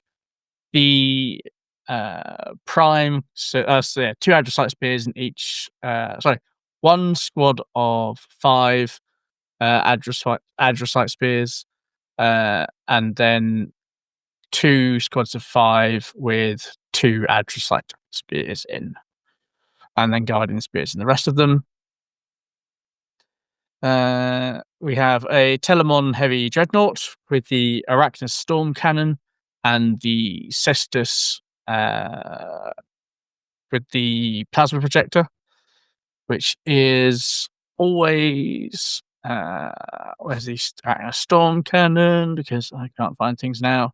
So Arachnus storm cannon, concentrated fire, 36 inches, fire protocols 2, strength 9, AP 2, damage 3, heavy fire protocols, armor bane. It can also do a burst fire, which gives it 4 shots at strength 6, AP 3, damage 2, and the Proteus plasma projector, which is a template weapon, strength 7, AP 4, damage 2, breaching 5+. Because I still want to be able to squish tiny people's heads, and I have always liked the idea of it belching out fire. Let's find my thing on different page. There we go. I've taken 1 Achilles with the Dread Spear. It has 1 Adrathic Combi Destructor in one of its wrists. It has a Lastrum Bolt in the other wrist. We have a squad of Venatari, 5-man squad, all with Venatari lances. Again, the more sharp, pointy, long sticks I can have, the happier I will always be. And I think they're a great alpha strike unit. I've last weekend not standing. My Venatari have generally always done a really good job for me. So I have a lot of faith in that unit. Now it's an assault vehicle. I've taken 2 Corona Scrav carriers. Both have twin-linked Arachnus Blaze cannons. Both have twin Lastrum Bolt cannons. And I have taken, out of left field, a technical support detachment with the Sagittarium Guard Sodality. 1 additional one. And they all have the Adrastus Bolt calibers. And then, because I'm always going to put him in if I can, I took a Warlord detachment consisting of Captain General Constantine Valdor, first of the 10,000, for 400 of your finest points. who of course has the Apollonian spear and comes with an array strike that the shield captains do not. So that gives me 2 shield captains, 1 in each of the basically a shield captain in a custodian squad, another shield captain in a custodian squad, and then the 5 Adrosite spear squad is going with Valdor, and they're probably going to deep strike, and the other guys are going to roll up in the Coronis to have a strong chat with people. Also, the Coronis just has a little bit of gun, a little bit of firepower about it. It's nothing crazy or special, but it's enough compared to what I would normally run, certainly. I did think about the Caladius, but it just came down to points at the end of the day. And that's the reason the Sagittarium are there as well, because they're cheaper than a Custodian Guard squad. 120 points. I had 160 points to spare, and I think they can do something. Say if someone's trying to sit on the middle objective, I can do at least some whittling down with them. It's not going to be a huge amount, but it's going to be just about enough. We got 2 shots each, strength 6, AP 4, damage 2, heavy again. But they do have the 1-shot Adrastic beams, which are strength 6, AP 2, damage 2, but they are limited. So that's the only downside about them, is it's just a one and done. But 5 disintegrator beams coming at you, hitting on 2s, is something that's going to cause someone enough of a nuisance, I think. Nice. But yeah, that's pretty much, it's kind of my standard list, apart from the Sagittarium and the Coronis being additions into it. I think, yeah, I couldn't justify the points for a Terminator squad, and with the Custodian Guard Stality having AP2 weapons, and those weapons being at their initiative as well, there is a place for the Terminators if you think you're going to go something that's like a Dreadnought or something like that. But if you're going up against anything other than that, I think Custodian Guard just generally will roll through most things pretty handily with their attacks at initiative, volume of attacks, and the strength of the attacks as well. Nice. But yeah, that's me. Very cool. Yeah, I think that's a good list. It's a really good list. I think it's nothing special. It's just a standard. It's my standard template with a few extra tweaks. I think it works. Valdor's Apollonian spear these days. Oh dear, it's not all that. But he's okay. He's not where he was when he did instant death on a 4+ and could destroy a tank on a 4+, all that sort of thing. Yeah. But once you get 2 extra attacks, where's the spear and melee? +2 strength, AP 2, damage 2, critical hit 5+, Duelist Edge 2, and an extra attack with impact. He has 6 attacks on his profile. So 7 attacks at strength 7, sorry. Yeah, he'll kill things. It's not as good as he was. Not as good as he was. He does give the army fear as well, which is that's pretty taste. Super useful. Yeah, which is, and he can modify the reserves test by +1 for deep striking units as well. So I didn't notice that. Yeah. Yes, and array strikes, which he also has, which the shield captains don't, I think, modifies the enemy one by -1. So he has a couple of roles to. Yeah, he's filling a couple of holes in strategic planning that may arise down the line. But yeah, he'll always be in my list if I've got enough points to spend. Do I think he's worth 400 points? It's probably a bit tight on him. I think it's probably 20 or 30 points you could take off of him. But hey, what do I know? And then, Mr. B, what have you got? What's up your sleeve? Okay, what's up my sleeve? Not much, to be honest, and I think a bit less than yours. But I've gone for a foot sloggy / sometimes fast army. So in my Crusade Primary Detachment, I've gone for a Tribune as my high command.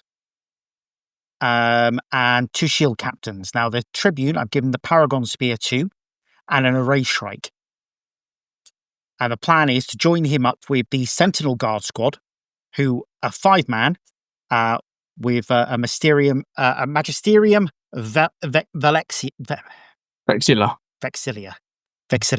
How am I? Okay, so yeah, so I'm hoping that that's going to be useful for reducing victory points scored by the other side, because I don't know if we've sort of mentioned this already, but that reduce if a unit within 8 inches of it doesn't pass a leadership check, they only score a single victory point. Yeah, we talked about this, didn't we, Chris? Yeah. Of course we did. Why am I? No. Me and Graham did at the weekend. Oh, right. Okay. Trying to get my head around it. Yeah. So basically, yes, it's within line of sight of it as well. They have to be able to see it, so it can't just be hiding around a corner. Or sitting there, going there, bringing it there, and then the Space Marines are going, "Oh, bugger!" But if they have line 2, for instance, and one of those is rocking around, unless they pass a leadership test, they are only scoring 1 point and not getting the 3 line. It's just the thing is with it is this kind of same problem as you're more likely to have to advance to them to be affected by it potentially. Yeah, it's when is it going to come into effect? I guess is the thing that I wonder about it. Well, if you're sort of, if they're near the objective or on the objective before you charge them, for example, the turn before, you would use it to stop them from scoring all those points. So turn 1, you don't actually necessarily want to. Yeah, I guess if you're within, but if you're scoring at the end of your, if you're scoring at the end of the your player turn, you're on the first turn. Yeah, you're probably going to be further than 8 inches away from them. That's the thing. Yeah. I mean, they can run, remember, and if you think about it, but they've got a movement of 8 to start with anyway. And then a run of 5. But if, for instance, in our game, so if Adam, we were scoring at the end of our player turns. Yeah. So Adam got onto that objective, and we were. Yeah, but we're nowhere near. I couldn't have got within 8 inches of them. No. To make it have an effect to the next turn. Till the next turn, in which point I'm probably contesting or I'm in combat with them. What's the range again, Mr. B? Is it 12? 8. Yeah, so you're in charge range at that point. Yeah. So you've got to charge anyway. Yeah. So yeah, good point. I think, again, I don't know when it would come into use, because also they could just skedaddle back enough to potentially be out of the range of it, but still within 3 inches. 3 inches of the thing. Yeah, good point. That's fair. Okay, so I've got 2 shield captains. So as I said, one has got Paragon of Battle. I've given him a Paragon Spear, and I'm hoping, I think Paragon of Battle on shield captain really good. But Paragon of Battle, I think, is just a good thing in general. For HQ. Yeah, it makes them sort of a half Tribune, which is good. The other shield captain has a Presidium Shield and Paragon Blade. The Paragon Blade was suggested very strongly by Chris, and he is right. It's better than the. You'd put a Sentinel Blade on, and it's just for no point difference, but it's you don't have a bit of range, but it's a better melee weapon. Okay, then we have 2 Custodian Guard Squads, Sodalities. These have got 5 men. all with one squad with Guardian Spears and the Magisterium of Exilia, and they've taken the prime benefit for the War Engine. And then the other one's got the Adricite Spears, just because I like Adricite Spears. They're cool. I don't care. They're cool. They are the best of all the spears. If you got the points for them, they look cool, and they just doing it. So for my War Engine prime benefit, I've taken the Eltel with the Elastus Accelerator Culverin, and he's got the Siastus Fist with one Proteus Plasma Projector. So he is just a all-round general good dreadnought. I don't think so. He's got the Accelerated Culverin. He's got which is Strength 9, AP 3, Damage 2. Yep. Breaching 5+, Rapid Tracking, which is the. What's the Rapid Tracking do again? It means you don't. If you use him to do an insect reaction, you don't snapshot. Yes, of course. Yeah. So he's all right. I've got a heavy support detachment with another dreadnought, the Contemptor Achilles with the Dread Spear and 2 Adrafic Combi Destructors, because the dreadnought with spear looks cool. That's literally my reasoning. I was split between the 2 dreadnoughts, and I think the one with the spear looked cooler. I mean, the Dread Spear Dread Spear range wise is Strength 10, AP 3, 2 damage, Armor Bane, Armor Breaker, only 1 shot. But in combat, gives you +3 strength, AP 2, damage 3, and they get an extra attack for impact as well. Yeah. So, and does he have lightning blows? I think he probably does. I can't remember. Let me just quickly scroll. I did look at the rules a little bit more than that. Yeah, he has lightning blows. Yeah. When he charges in, only 6 is a critical hit, which is on a big boy like that. So that'll make him with the +3 strength 11 in a punch up. Yeah, there's no bad dreadnoughts in that army, I don't think. Nope. Then I've got a Combat Pioneers detachment with 2 Venetari Sodalities, one with lances and one with the Kinetic Destroyers and Tartarus Bucklers. I think both weapons are good choices. And the idea behind these is they are going to be rushing with that 14-inch movement. It's 14 inches, isn't it? Yeah, 14. Up towards objectives. That's their job. And hopefully get in and do some killing. Unless, of course, they move off the objectives. Yeah. Which is a real... Which will happen to you. Absolutely. Then we've got a First Strike detachment with 2 squads of Gear Falcon jet bike sodalities. Now, I suppose you could cheat a bit and just use the plastic jet bikes. I priced mine up for resin, so it's going to hurt. But I've got Adrafic Devastators on 1 squad and twin Corvette Las Pulsars on 2. I don't like mixing and matching weapons. I don't know why. I know I should, but it's when I was like, why are all the Adrafic spears in 1 squad, and why are they? It's just a thing I don't like mixing, but it's silly. I've got to get over it. I've got to change that philosophy in 3rd edition, because it does make sense. Because realistically, I should have put maybe 2 Adrafics in each squad and 1 Las Pulsar. Realistic. Yeah. But okay, so again, their job, rush up, deal with stuff. Try and kill people on objectives. What's the movement of them again? I can't remember. It is I think it's quite fast. Where is it? It's probably going to be at least Gear Falcon. It's 16. Yeah, so it's 14 or 15. They're going to do some things. And the weapons aren't a slouch either. Nope, Corvette Les Pulsar, always fun. And they have the... Do they still have the old... what's it called? Lance, that was it. Yes, they still have the Soulright Power Lance. +5 strength. +4 to initiative.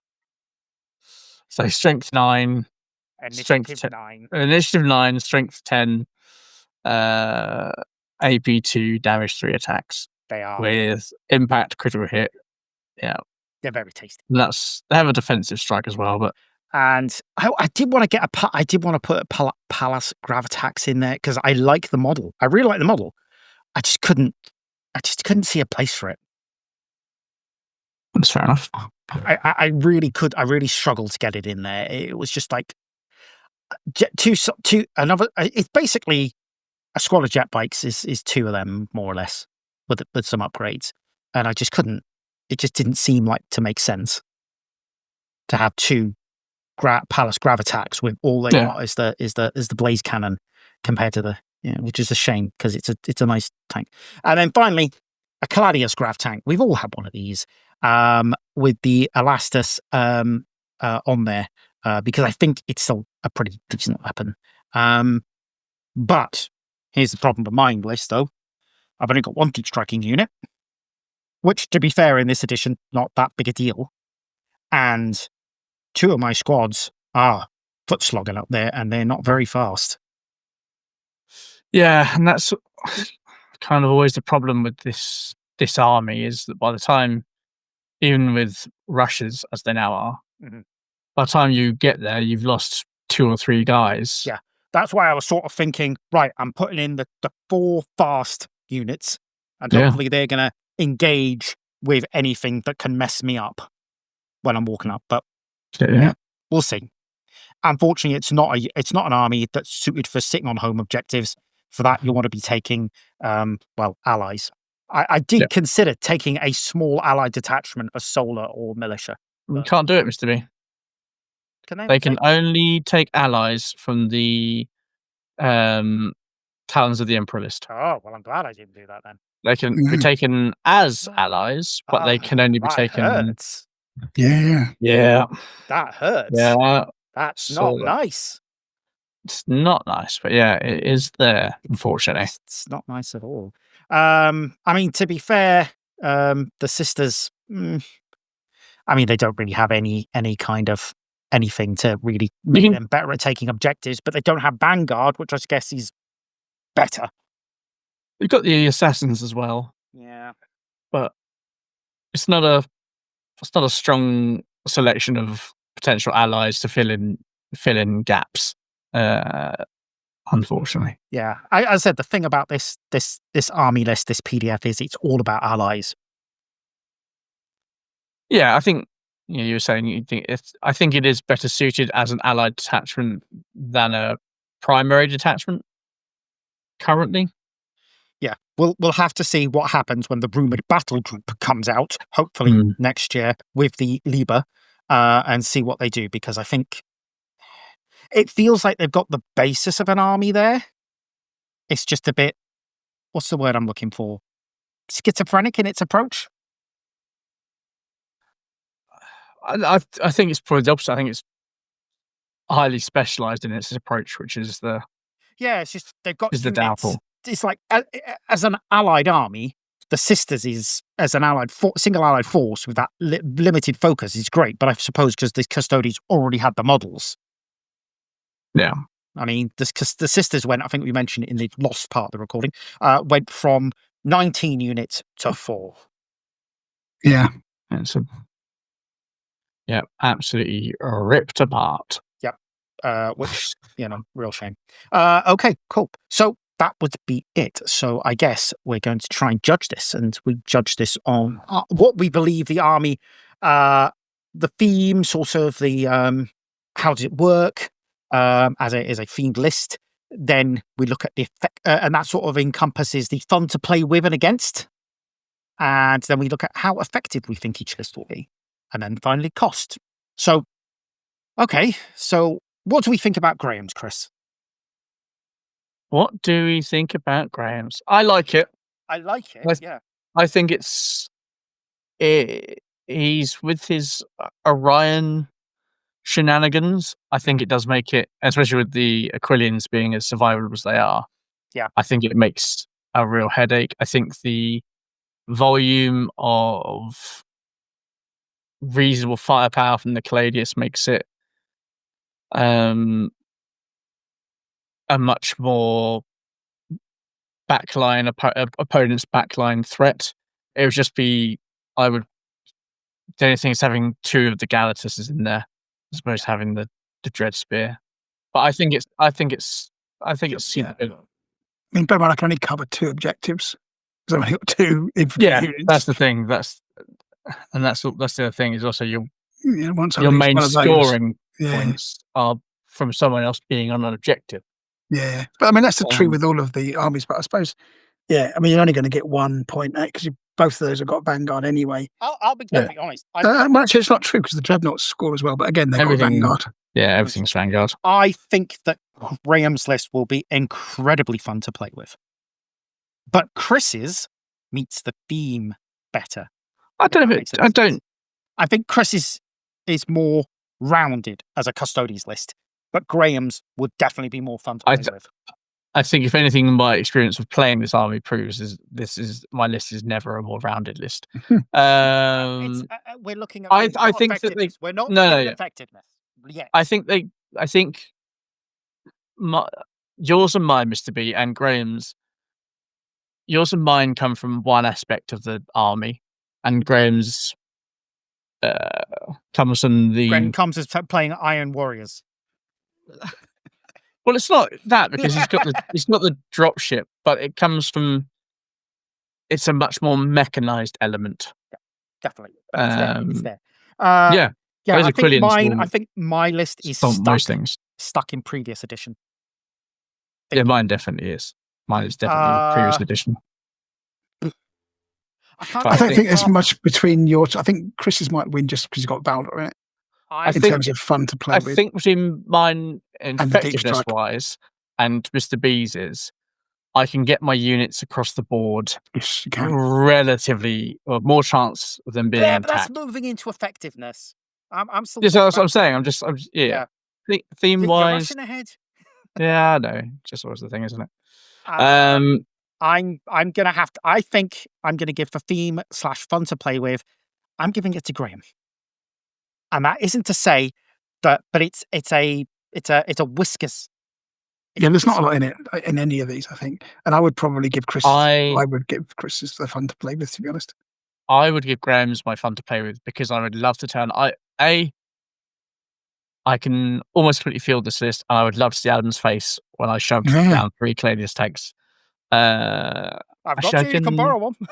No, I've got 3, it's okay. All right. It's just the 2 Galatas. I'd have a second Galatas, yeah. But you mean swap it out for the Dread Swap it out for the Dread Spear, yeah.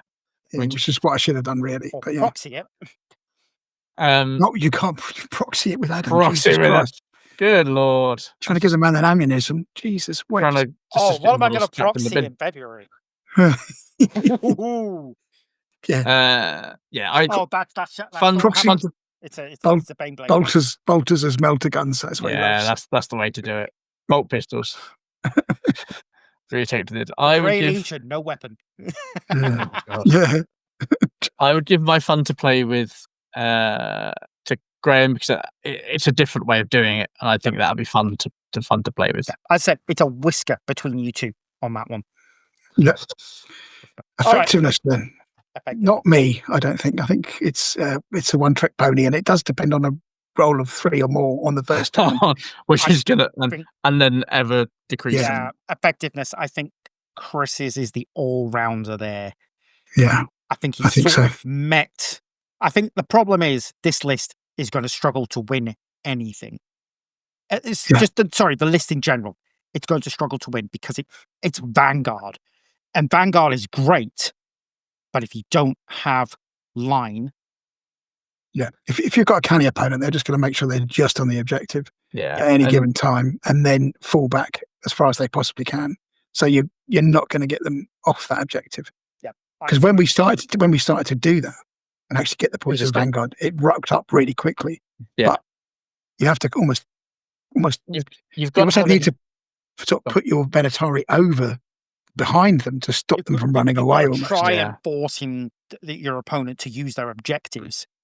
Before you've also got to have enough reactions. Yeah, you need to kind of basically get them to waste their reactions. But a canny player will go, I don't mind losing that unit because I'm just going to make sure that you don't get Vanguard.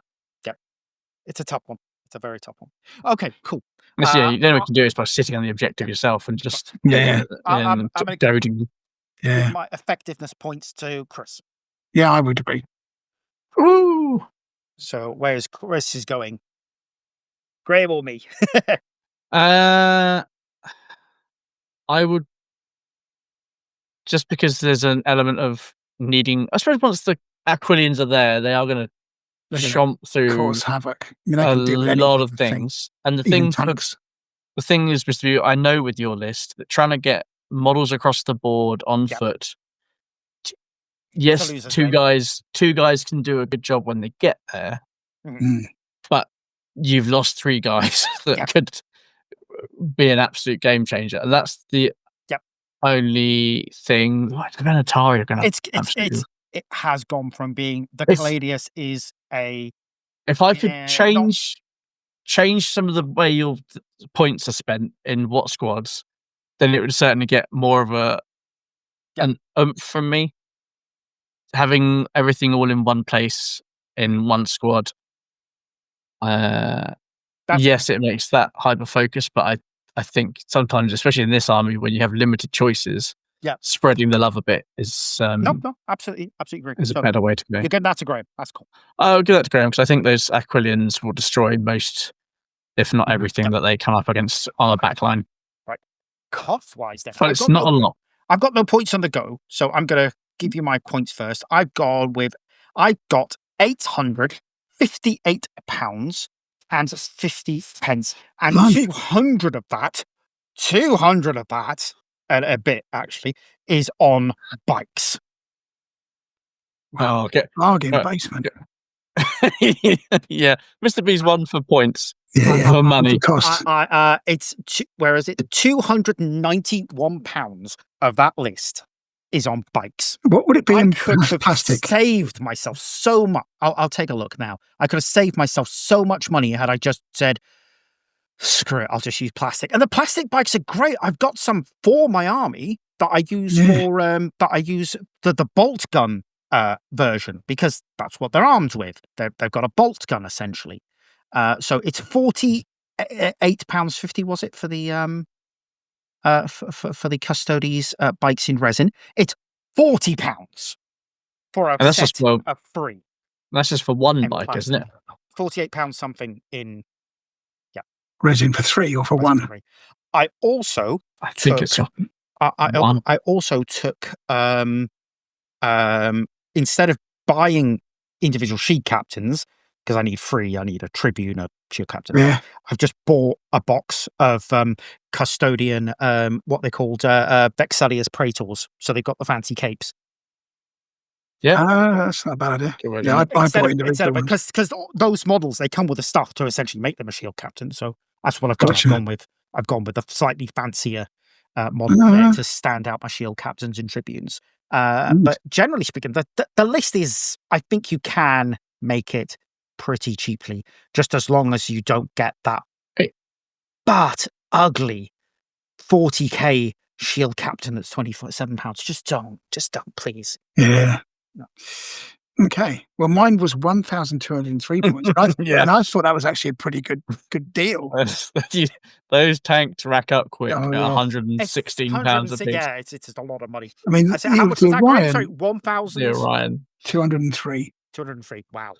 I mean, even with that low model count. So the Orion's 377. The Orion's a ton of cash. Yeah. And the tanks were 348. Everything else wasn't too terrible. I mean, 2 shield captains, that's 80 quid. The Venatari and the Terminators, 135. Oh, did you buy the £40 one? The 40 quid one, yeah. Yeah. 40 quid one? You could. There is captains. the you could one that comes with the Sister of Silence model. Yes, he's and that'll £37. Yeah, a bit of money. Okay. Or you can get the Blade Champion if you just want Paragon Blade. He's £27. So my guy, he is going to be turned into a spear guy. Nice. I think now that I've lost that blade, now that the Meridian blades are gone, I'll never see them again. Hopefully, Chris. Hopefully, as I said, the strong rumors are. What else is your? Oh yeah, the Dreadnoughts weren't too bad actually. £77 each. Yeah, yeah. The rumor is the whole range is getting a whole refresh. Yeah. Yeah, £48 for a single jet bike. Yeah. Crazy. Luckily, everything that I had was in 6s, and they come in squads of 3, so I didn't have any sort of overspend there. Overspend. Yeah, £1,203. I've got 2 spare custodians, but Gotcha. again, mine rocks in at £995. Ooh, blimey. Well, 320 of that is the Coronuses. Baldor's 86 quid. You know, the L-Tail's £103. Squad of Atari rock out 108 quid. It's, you know, it's the resin stuff. That's the problem. It's always going to be the troops, the shield captains. Yeah, you can do those relatively cheaply, but once you start adding in old Forge World stuff, that's when it racks up. Old. It's like barely 10-year-old, and it still looks. Yeah, I mean old as in the Forge World being. Oh right, old. You know, the old being extant. You know. Oh yeah. Now that it's just all amalgamated into one thing. Yeah, but yeah, and that doesn't include the £23.50 for the transfer sheet. I didn't know that. I mean, but it's So I think that puts Chris and Graham. I think it's a draw. 3 each. It's a draw, but if we do want to pick a winner, like being American and saying you can't have a draw. No, we can have draws. We can have draws, Mr. Bean. Otherwise, if it were to be a tiebreaker, it'd be the cost, and that'd be Chris. Draw it is. See if he changes his mind. We'll take a tie every day of the week. Every day. To be fair, it's a really difficult army to do. I will always love them. I will always bat for them. I will always defend them to the absolute hilt. I just hope that when their book comes out, it's not another degradation of trying to fit them to a Astartes. Well, establishment. As I said before, the rumors are every kit is getting for 30k at least anyway is getting redone. Like apparently the Custodes are going to be more like Thunderstrike armor in Age of Sigmar. So like the new, so like taller, thinner, and there will be a mix of gendered heads. Oh, controversial! All right, cool. If that is the case, and if that is what, because we've already seen there is something Custodes coming, but yeah, the rumor is a box set just like what the Solar Auxiliary get, just what the Centurion, the Breaches and the Carat-ay are getting, just like what the Scutari are getting. What would you like to see in that, Chris? I would like to see in that. Yeah, I'd like to see my Heteron God get given back to me. That's what I'd really like, and so that I can. But they don't need a kit. They don't need a kit. They didn't need a kit. I basically would be happy if we had everything back from the last edition. The axes, the Heteron Guard. Those are kind of the two things because they weren't. Well, the Heteron Guard could get a little bit crazy, like my guys with the claws who had 6 attack seeks on the charge and were chucking out AP2 claws and generally unpleasant. But I don't need anything more added in. To past experience has told me to brace myself for what's going to come next. So, but things as they currently are, even if it stayed as it is now with just a couple of units added back in, I'll be equally happy with that. I think their rules are pretty solid for what they do. Having a line unit wouldn't go amiss, but I can understand why they don't. It's not really what they're about. They are lions as opposed to wolves. So cool. A draw, which seems perfectly reasonable all round. Very good. Right, let's get out of here.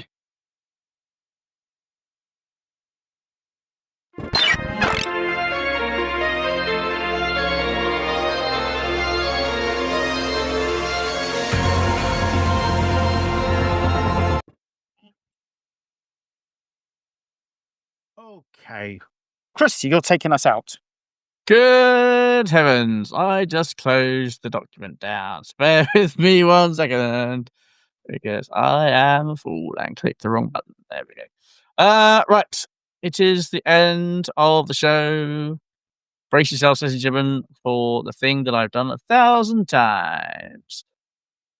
Or at least a number of times. Hope you enjoyed it. It's next month will be our look back on the year, which will be exciting because 3.0 came and gave us a big hug. Just very quickly, Mr. B. Graham. Yes. Could you just mute your mic? Oh, sorry, I'm not typing. Yeah. It's super loud. Cheers. So I'll start that again. So next month, last episode of the year, this will be our look back on 2025 in Heresy, which has been a big old year because we got 3.0, which, yeah, I enjoyed my first game of. So we'll be discussing everything that's happened over the last 12 months. In the meantime, however, please leave us reviews on iTunes, follow us on Facebook, Twitter, Instagram, YouTube. Just watch the show on YouTube. That'd be nice. You can see our pretty faces. You can throw cobble balls at your monitor as if you were throwing them at us in rage and fury. Try not tomatoes. That all things that we say. Well, no, stain your monitor. Exactly. So that'd be very much appreciated. If you want to get in touch with us, you can absolutely post on the Facebook wall or send a message to the Facebook account, or you can email us at info@edgeofempire.co.uk. If you want to help us out, we have an affiliate link with Audible, so you can sign up to get your Horus Heresy audiobooks through them with a monthly trial, and after that, it's $7.99 a month for an audiobook. All the Black Library books are on there, and obviously with the scouring coming up, probably a good time to get involved if you're not already. You can support us on Patreon. We are super grateful for those that do, and we're super grateful for those of you that want to start doing that. And obviously, there is the ever mysterious, no idea what it is, Ko-fi. Yes. I don't think anyone has used it. Maybe I'll just take it out. No. I like the mystery of it, so it's always fun. Obviously, we have our affiliate link through Element Games. So if you go through the links on the website, you can that helps us out. And also, when you're making a purchase and you're thinking, how can I get double Element Game crystals? Well, let me tell you, there is a way. What you do is you get one of our codes and you put it into I think it's the voucher section, I think off the top of my head, when you make your purchase, and then you get double Element Games crystals, and we get the normal amount of crystals as a cheeky little kickback for you getting double. Mine is CHR211. Graham's is GRA2794. Michael's is MIC440. They will be on the screen at the end of this recording for those of you watching all the way through. We also have an affiliate link with the Outpost as well, which is a super friendly, super nice, friendly little game store up in Sheffield. Although little is probably not the local, is the word I'm looking for. Not little, but definitely not little. I mean, if you want to send us any questions that you might have for the next episode, I'm sure we haven't answered some questions for a while. So always a pleasure. End of the year seems like an appropriate time to be answering. Instantly regretting it as I came up with the idea. Seems like a good time to answer some questions. Hell, doesn't necessarily need to be heresy related. You know, we can. I'm sure some of them won't. Damn, you've opened up a. Yeah, well, I know what the people are like. The people like to ask questions, and who knows where that may take us. So yeah, that's it for this month. Job done. Custodes. This challenge in the books. Yeah, that's it. Done for the time being. I expect 3 iterations of them before. Yeah, absolutely. I'm surprised there hasn't been one since that PDF came out, to be honest with you. Cool. They've slowed down an awful lot. All right. Well, have a great month, everybody. And like I say, next month we can get our review of the year, which is always exciting. Yep. See you later, guys. Cheers, Bye, now. Snuggles. Bye.